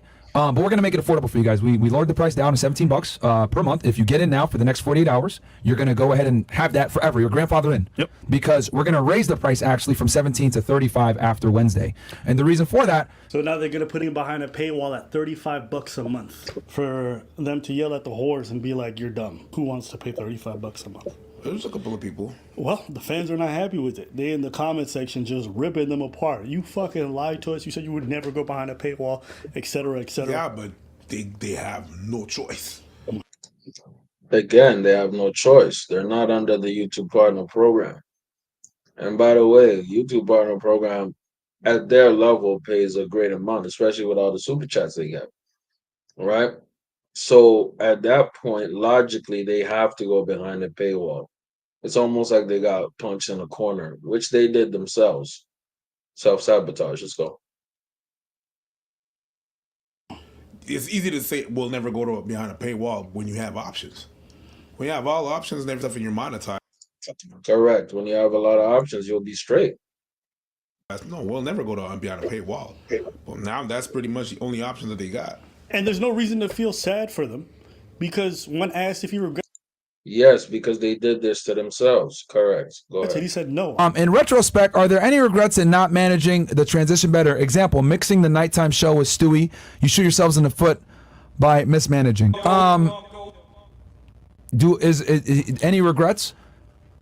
If you're gonna, I mean, they should have self-awareness to know that if you go on racist rants, anti-Semitic rants on a YouTube, Google-based platform, bad ish is gonna happen. Let's use our brains here, dog.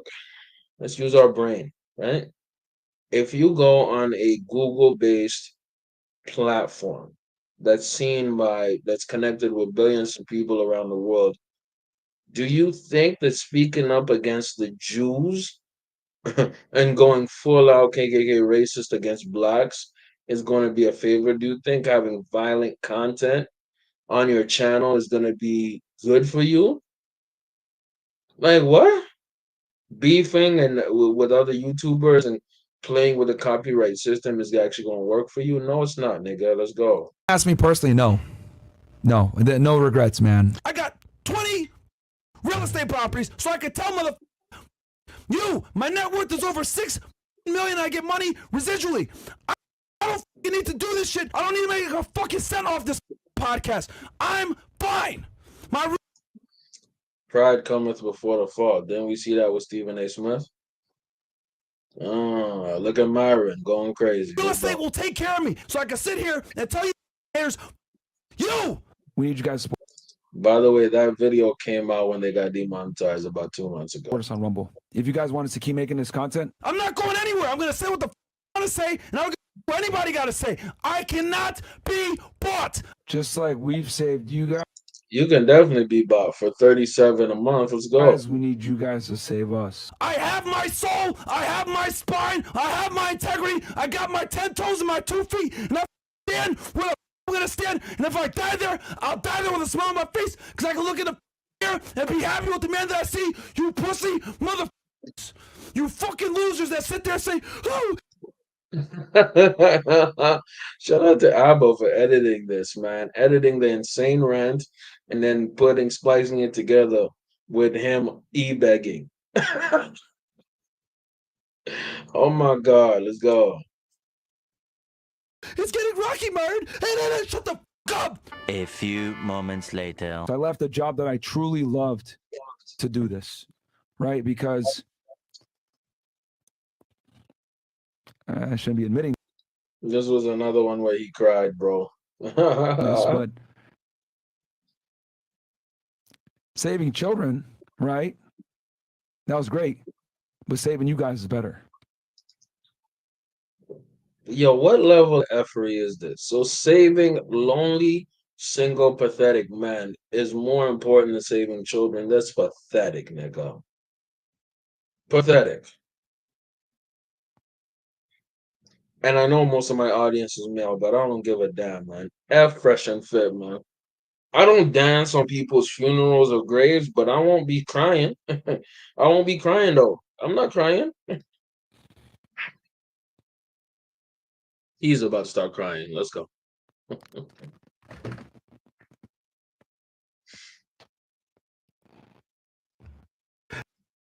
Shout out Fresh. Beta girl. Myron, are you really gonna quit law enforcement? Yeah, saving children. That's cool. But reminding whores that they're whores? That's even better. Screaming at whores is better than saving children. That's where we are as a society. Like, bro, if you're a Fresh and Fit fan, respectfully, F out of here, man. Respectfully. Actually, no, disrespectfully, get the F off my channel, dog. Pathetic.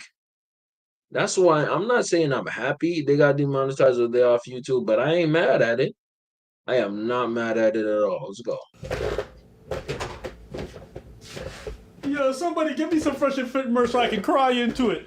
We ain't got no tissues or clothes in here. I distinctly remember him saying he doesn't give a shit. He'll do whatever he wants, which is fine. You can do whatever you want, but your employer might fire you. And then when they fire you and you got to beg for scraps after the fact, don't think anyone's going to feel sympathy for you. Exactly. You do something against YouTube. That's why I keep on saying fair use, fair use, fair use. That's why I keep on asking y'all to like the stream, because YouTube is technically my boss right now. I'm a contractor for YouTube. We have an agreement where I give YouTube content and advertisers who work with YouTube give me money. That's how it goes. All right? I entertain y'all. The advertisers get their piece of the pie too. Now, if I break that agreement, if I break the terms of service multiple times, they say, hey, we ain't paying you no more. And Fresh and Fit consistently broke the terms of service, consistently. And you know what? I will give this to Fresh and Fit. YouTube and its algorithm changes without explanation, and their terms and conditions change all the time without proper in-depth explanation. So a lot of things can get demonetized, strike down, and there's a lot of abuses in the system. YouTube is far from perfect. But at least within the content creating space, it is the highest, earning potential and the biggest audience because it's attached to Google. So them effing up the YouTube plug was them kind of ending their career in a sense. Because I don't see a lot of their fans paying $37 a month to watch them talk and disrespect whores. Want to be out with your chest out. This is like the OnlyFans girls who do OnlyFans forever, and then they're like, "Oh, I'm mentally fucked up." This is Ironically, Fresh and Fit have turned into OnlyFans. $37 a month. That's OnlyFans same shit. thing. This is the idiot who thinks he could get away with saying anything and doing anything. Then he gets fired. Now he's begging for scraps, and now he feels bad. He's like, "Well, guys, I can't quit. Yeah, I'm financially set, but my employees, who's gonna take care of them?" We make it look easy, guys, but like we have people that work for us that legit have a need and depend on us. So you shouldn't have done that dumb move and dumb-ish to jeopardize your employees. You should have watched your words. You should have watched how you're moving. It's like Sneeko complaining about the Matrix. Nigga, you're the one who created that dumbass Matrix for yourself, man. God damn. Yeah. And if it wasn't for this current platform right now, they wouldn't eat. Neither their kids. You should have thought of that before you were a idiot on camera, right? Facts. See what happens when you're a leader? You have other people you have to take responsibility for. But because you want to be goofy on screen, you cost all of them their potential salary with this move. And a lot of the fans are not going to translate over to your paywall, and justifiably so. This whole idea They're definitely not. They're not. that we do content for free. At the end of the day, bro, if you do want to support, it's fine. Yeah, you don't have to. But support as well. But don't sit there and call us fucking money grabbers when we've been doing this shit for free for 3 fucking plus years, giving you guys content, and we're still going to continue to give you content for free. The content we do is not for free. Your fans, my fans, everyone who's a viewer, they're paying. Yes. Yes, they are. 100%. They're paying for their time. They're paying for the viewership of the ads. They're paying. They're paying. They're paying either through YouTube Premium, which means that goes to you. That's not free. Or they're paying through ad time, which is the advertisers basically being able to sell them products. So they end up paying for the products in the long run. Exactly. You know what I mean? So when y'all like my stream, when y'all get in the chat, when y'all talk, speak to me, chat, get in the chat, talk. This sends a signal to YouTube, the company, that yo, people are rocking with the boy, they're rocking with the channel. It puts me in front of more eyes, that increases my revenue. So I'm doing my part, entertaining y'all, putting y'all up on game, making y'all somewhat laugh if you find me funny, or at least giving you some good words of wisdom. In exchange, right, y'all give me your time, y'all give me your attention, and YouTube peeps that. Y'all give me the likes, y'all give me the shares, y'all give me all of that. YouTube sees that and says, wow, we're going to reward you with more viewers. That's why I say like the stream. You know what I mean? That's why I say share the stream. That's why I go so hard, because yes, I am trying to get a bag off this, but I'm also going to do my part by entertaining y'all consistently and giving y'all a good viewing and entertainment experience. So there's no robbery here. We're having a fair exchange. I'm not begging y'all for money. I'm not Fresh and Fit. I'm not begging y'all for $37 a month. Take that in. Everybody pays for these content. There's nobody who's not paying. There's no such thing as free content. And everybody has a boss. Your motivation pushed me to start and grow my business. I appreciate you guys. That's what we're talking about, bro. No brokey. Shout out to you, C. Avery. Notice how the guys that make money don't complain. Slightly disagree. Not everybody has a boss. You know what I mean? You could say that the biggest boss is their boss is the consumer. Not really, though. About the Council Club is the important. By the way, if you're a brokey in the chat, I'll call you a brokey just because you don't want to support. That's understandable. What I will say, though, is like when you see the value in the Council Club, you're like, damn, you know what? Yeah. I need to be a part of that. He called them brokies. Brokey. Calling That's so disrespectful. someone a brokey when you just ask them to please pay for my staff. Calling your fans brokey is crazy. Calling a fan a brokey because they don't want to pay you for you to pay your fan because you can't pay your fans yourself is crazy. I distinctly remember these guys and so many other red pill dudes ripping Pokemon apart because she said that about her fans, about her cookies. You remember that? Yes. While Fresh and Fit, just pearly things, and every other loser in the red. That is kind of funny, though. They were going off on Pokemon, but they just repeated what Pokemon been Space are taking L's again. We want you guys to get some W's with today's sponsor, Surfshark. Couple of reasons. Summer is Shout coming. out, Yeah, shout out to the ad read. I'm gonna give y'all. I'm gonna charge you one preach. thing. Shout out to Eric Preach. Man, it's freedom of speech, and not the wild shit that you did, and all the try that you try to do. By the way, shout out to Abba and Preach, man. My fellow Canadians. Let's go. Like your name kept coming up in a negative way Bro. in the eyes of YouTube. They don't even see that. They see it's really no man, it's freedom of speech. You see that. So I don't even think I don't think they even see that they're doing the same thing. But whatever. Freedom of speech, but isn't it these guys who did the copyright strikes? Yes. And falsely hundreds. Yes. Trying to get a bunch of channels. The false strikes were crazy, though. If y'all remember that. Deleted because they didn't like what the channels were saying. Funny, you go to these guys' chats and you're critical of them, they just censor you. You can't even be critical of them in their chat. I've been advised by a bunch of people. Let's move on. I should start banning you haters. So we should just start banning y'all, honestly, because you guys are paid to come in and purposely hate and for what we got going on. Because I've been You see, they preach against censorship and they censor their own chat. The hypocrisy. I dislike these MFers, man, a lot. I don't care for them. page or Ethan and Decline page y'all to come in and talk shit, and you guys are doing that. And at that point, it's not even free speech. I'm just coming in to talk shit. Haters don't deserve free speech. So it's so funny to me that the people who yap on and yap about freedom of speech and blah, blah, blah.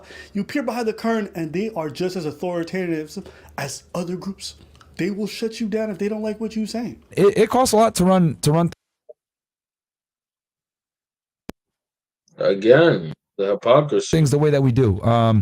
It's on the low end. It's costly. So you want to know what their low end is? What? Guess. $70K a month is what they pay. A month? Well, considering how many people they have employed under them, it makes sense. It makes sense. You know.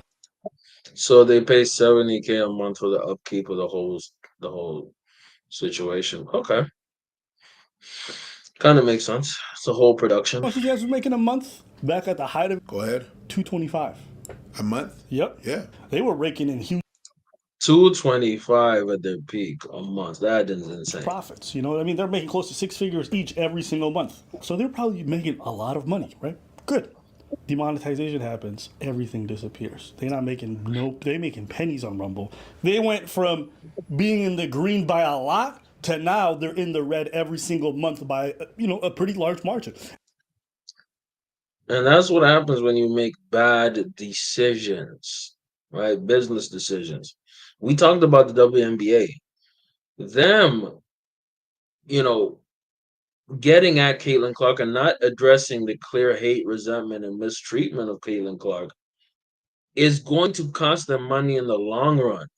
Because when you get to those big business tables and there's people who are very high up there with a lot of power and they see Caitlin Clark, they're going to relate to her. Let's just keep it real. They're going to see her as maybe their daughter or their cousin because all these people who own the CEOs of these big, massive television networks, unfortunately, they're white. And, coincidentally, a lot of them are Jewish. I don't know why. You guys figure it out.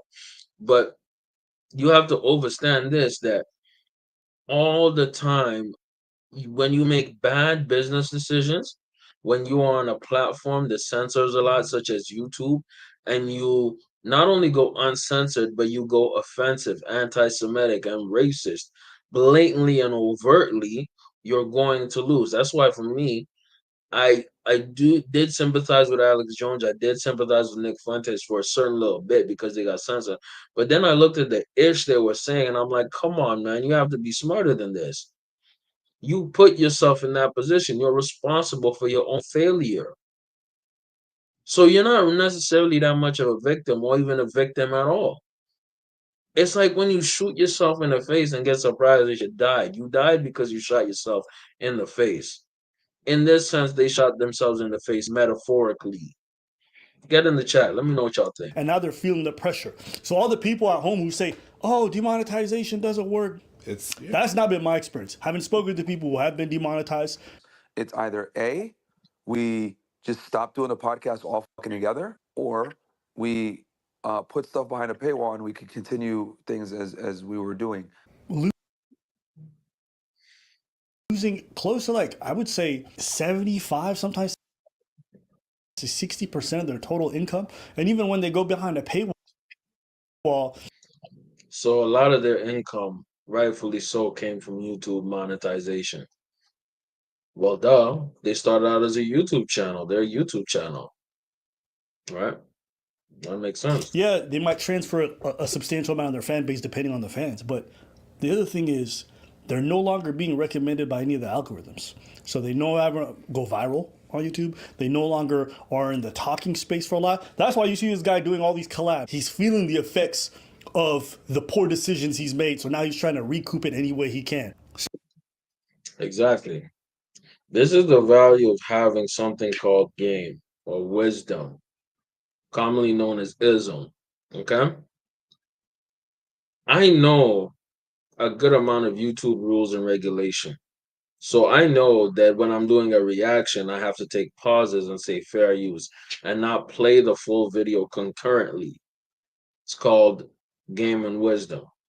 I understand that if I'm to play it all concurrently, I have run the risk of getting a copyright strike or copyright claim, which would demonetize this video. I know not to speak about certain topics, like the Visine.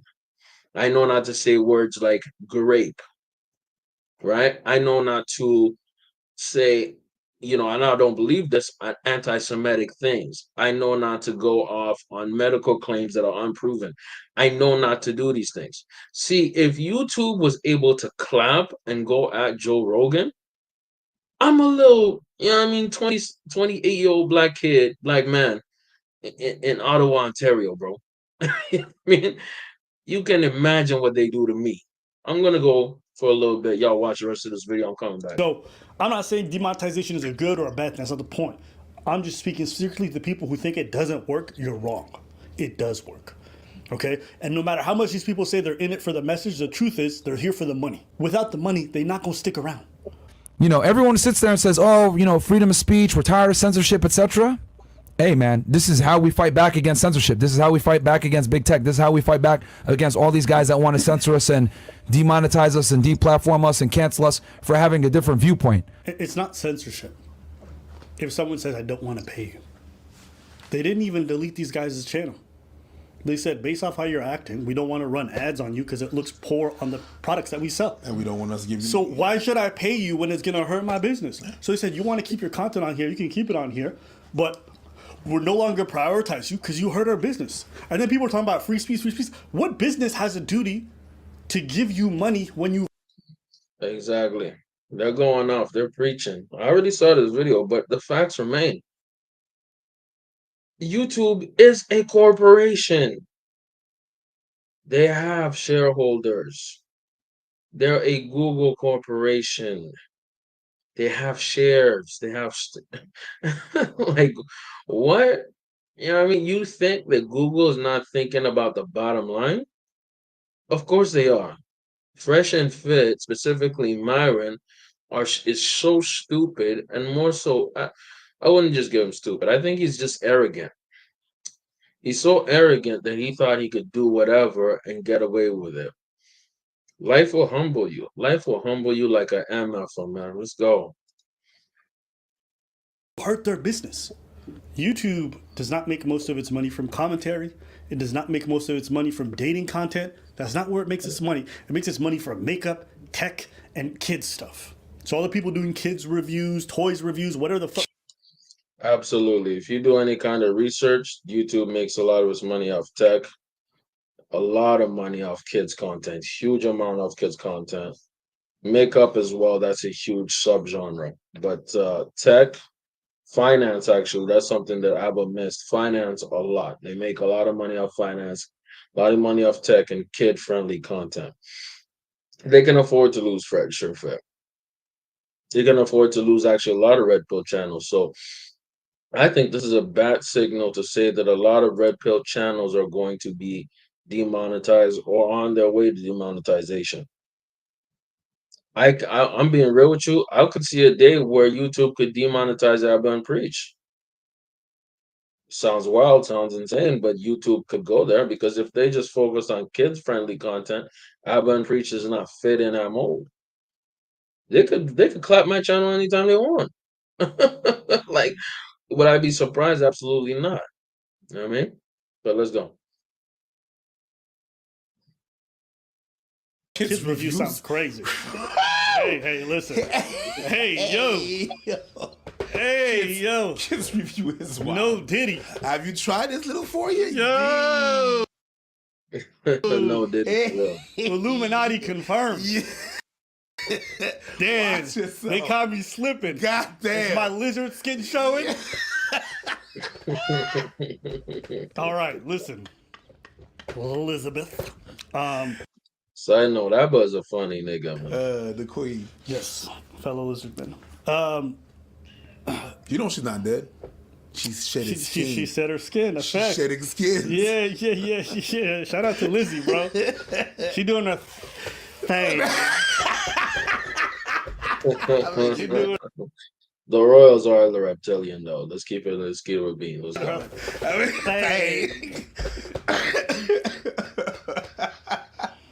One day I want to just go up to one of the princes and be like, yo,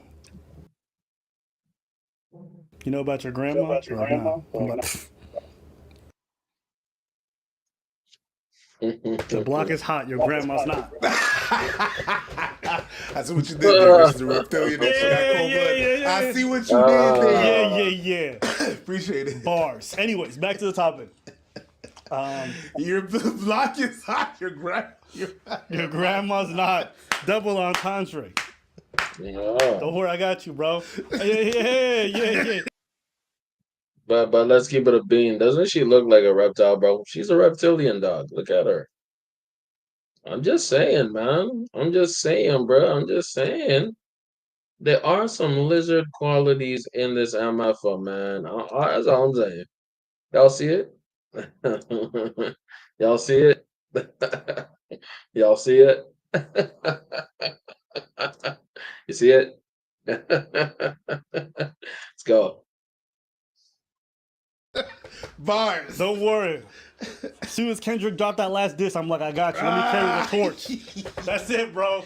You gotta let him know that we not just being repped by Drake. Canada got some new blood in town. That's the only bar that I've been let you spit like that. Yeah. I got some other ones. Because you said that and you quit. If you're watching this, I want you to understand your value and what you bring to whatever you're contributing to. That will make you understand how much leverage you have in any kind of negotiations or discussions in place. Creators who do a lot of makeup or tech stuff are going to have way more leeway with YouTube rather than controversial creators who are a brand risk and generally push away advertisers. People want to flock to you. Absolutely. You have to be aware of your brand, and you have to be aware of what you're doing with your brand. Brand awareness, and you have to be self-aware. Obviously, these dudes are not self-aware, specifically Myra. YouTube and make a career here because there's so much advertiser money. But at the same time, they want to make content that pushes that kind of advertiser away. You got to understand the business strategy. That's it. If you want to have certain kinds of discussions, you may not be able to do it on YouTube because you have to understand the business platform. I don't really think it's so. You go to Patreon, you go to other places that are more leaned towards that or aligned with your political philosophy. You can have Rumble exclusive content. You can have Locals exclusive content. But when you make content for a specific medium, you have to understand the rules of that medium. YouTube is restrictive for certain conversations. That's why you won't hear me talk about certain things on YouTube. It is what it is. That much free speech. There's some things that they said that we've said as well. We just don't articulate it the same way, and we have nuance to what we say, and we back it up. We just belligerently just say dumb stuff. They say it with comedy and nuance, and that actually covers them really, because they're funny and they're smart. Which two things the Fresh and Fit is not. Matter of fact, Ebba and Preach are the great examples of role models of masculinity, but they don't advertise it, and they're not corny about it. You don't go to the extreme of things that, like, at the point, like, you don't back it up. Which way are you looking at that? Wait, but you know why they got demonetized, right? Well, they got demonetized for all the monkey stuff. Monkey stuff and stuff like that. That's what I'm saying. They went to the extreme of some shit that, like, you didn't have to go there. We didn't warn you. Abba warned you. I was like, they're not gonna do nothing. The monkey, yeah, the racist ish, yeah. That's why they got demonetized. I'm not gonna stand here and say we. It wasn't we. It was him. So that stuff was just plain. Like, come on now, B. You know what you did, bro. Didn't I tell you this was the end of Fresh and Fit? Oh. Didn't I call it, bro? Yo, the minute. Yeah, Abba called it because a lot of people could call it because they see two idiots doing dumb things in YouTube. YouTube is smart enough to say, "Hey, let's kick these idiots out. Let's go." Man, I'm telling you, the minute they got demonetized, I said, "Hey, you know what? My bad. Sorry, I doubted you. You was right. Yeah, bitch, you guessed it." You want to hear the biggest irony of this? What? They claim that the meat and potatoes of what they do is like their financial advice, their fitness stuff. It's not. Why do you think they have to pay $70K minimum a month to do this? Yeah, bring all the girls, to get the security, to set up the 1,000 mics, to do all the crazy. Exactly. $70K a month is because they need to set up an environment for kick-out cams and talk-ish to sex workers. Crazy stuff that they got to do. If they were just bringing in the dudes to talk about dating, fitness, tech, finances, crypto scams, which they love, okay? If they were just doing that, do you think the podcast cost $70K a month? No, it wouldn't. Absolutely not. Absolutely not. It would cost 1/3 of that. They don't want to downsize, and they don't want to change their business practices because they know what their moneymaker is. The reason they're putting the 10 whores in a mic thing behind a paywall is because they know that's what makes money. They're not putting the other shit behind the paywall because no one would pay for that. People are only watching to see you yell at women. That's fine, but you gotta lay in your fucking bed and sleep there. Yeah, Myron made the bed. Now he wants his fans to lie in it with him. He's gay as hell. Facts, he is. One of his favorite pastimes, according to him, in his college days. You look at that, ain't that sus, dog? This is your leader. This is y'all king. Yeah, don't worry, it's not sus, guys. They're just boys being boys. Bro, those were my teammates. It's not gay. It's just what it is. You just horse around. It's boys being boys, right? Guys being guys. Just horse around. That's not how I horse around, my nigga. Camaraderie, you know what I'm saying? When y'all struggle together because someone else made a stupid decision and cost themselves millions, you get closer by being in the same bed. Yeah. Ain't that the truth? You play yourself, you ruin your whole career, you lose tens and thousands and even close to millions of dollars just to be edgy for the boys. Because you ain't doing this for women. Women ain't watching that. Women ain't supporting that. You just wanted to go out of your way. I'm talking about Myron right now. To ruin your whole ish for the boys. That sounds like a homosexual. We're in June, man. It's Pride Month. This is Myron's favorite month of the year. Let's go. Yeah, boys being boys. Huh? You want to pull a little prank, you know what I'm saying? Eat somebody's ass? Hey, gay? This is making sure you're not constipated. You can't let the homie just die from keeping all that gas inside. You know, if anything, it's sad because look at it this way. A bunch of people about to lose their salaries and lose their livelihood, okay? Because one person couldn't control their temper. And you know, to some degree, these people are also complicit in this because when he was doing his dumb shit, they were egging him on. Well, obviously, right? If you work for a boss who can't control his anger, whose main claim to fame is talking smack to women and disrespecting women, where do you think that leads? When you have bad leadership at the top, where do you think that leads? At least a failure, fam. So you know what? Actually, it's not sad. Everybody can hold an L. He can hold an L for being a bad leader, and you guys can hold an L for not being the good kind of friends who tell somebody they're going too far when they're going too far and they're going to hurt them. And that's where Abba is wrong. They're not his friends. They're his employees. They're there for the manyan. And if you're there for the manyan and you overlook your boss who does stupid decisions over a prolonged period of time and makes you lose thousands and close to millions of dollars, you're the one who's an idiot. It's like when somebody's going to start peeing on you, you don't stay there to watch them pee on you, bro. You move. Right? The business. Wait, weren't they supposed to lap us? I'm pretty sure I distinctly remember somebody saying, "We're better than you niggas." We are better than you niggas. Period. Weren't they supposed to lap us? Wow. But they quit it, right? But they did. No, they did lap us. In terms of L's? True. Dapped. We're stationary. Grand Canyon. Breath. Easy peasy lemon. I'm pretty sure they were supposed to camp us. They were supposed. Yeah, they were supposed to. They're better than us. Yes. They get more money than us. Yes. We were behind them. According to them, we were making videos about them because they were hot. They were the hot topic. We're trending, man. Yeah. We're popping right now. But then I did, as always, men lie, women lie, numbers don't, right? And then I thought to myself, why would they bring this up now? Chris, can you show Exhibit A real fast? So let's see here. Let's see. These guys have almost 1 million more subs than us, guys. All right? So we're the blue line. We're the blue line. They're the red. They have 1.38, which is 1,300,000. My thing is, they had the potential, I'm talking about Fresh and Fit, to be positive and put men in the right direction. I'll be honest with you. Some of the guys that they have on their shows, or some of the content they have on Fresh and Fit, is actually very useful. Like their Money Mondays, that's very useful. When they talk about, you know what I mean, fitness, when they talk about elevating self improvement, that's not only great and useful, but that's amazing. That's perfect. The issue is that content does not make a lot of money for them, right? They put themselves in a box to be, you know, Frank Castle women, disrespect women. Now, I'm not saying that when you have whores or women or bitches on your show, you shouldn't treat them accordingly. My thing is, why do you attract those type of women to your show? Is it because you have a terrible attitude? Is it because you're argumentative? Is it because you're a misogynistic person? Is it because you attract that energy, right?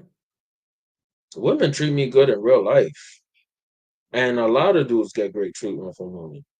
But when you attract toxic women, when you seek out toxic women, guess what they're gonna be? They ain't gonna be sunshine and rainbows.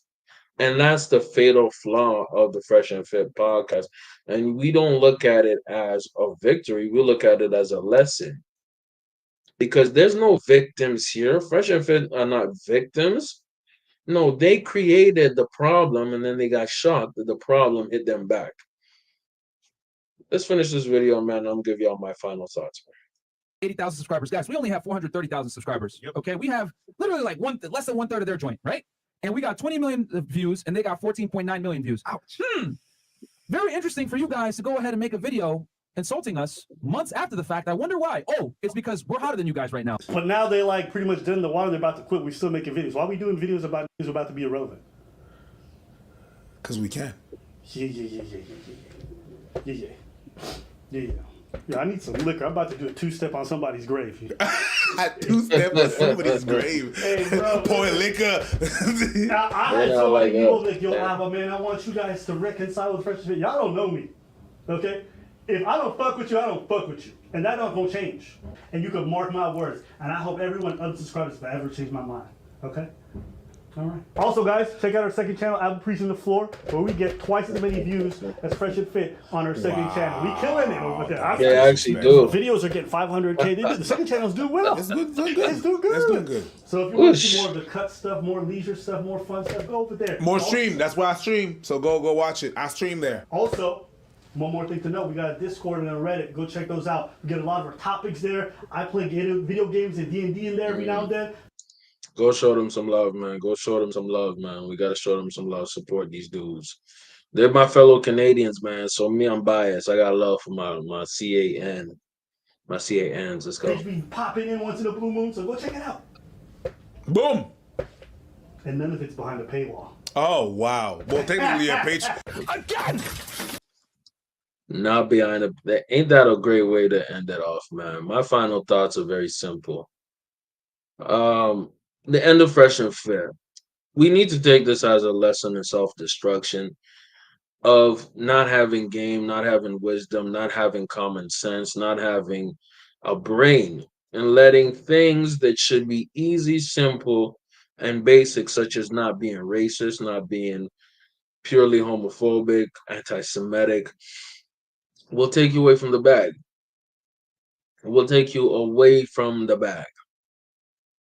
Okay? And when you clearly are doing it for the bag, doing actions that get you away from the bag because of your ego, because of your arrogance, because of your stupid, impulsive nature, because of your anger, will always lead to problems, dog. Always. All the time. Man, I done gave you 2 hours and 15 in the box, man. I appreciate y'all for tuning in. Let me know y'all thoughts in the comments, man. Appreciate everybody in the chat out there. Shout out my boy Sleepy. And I'm out, G.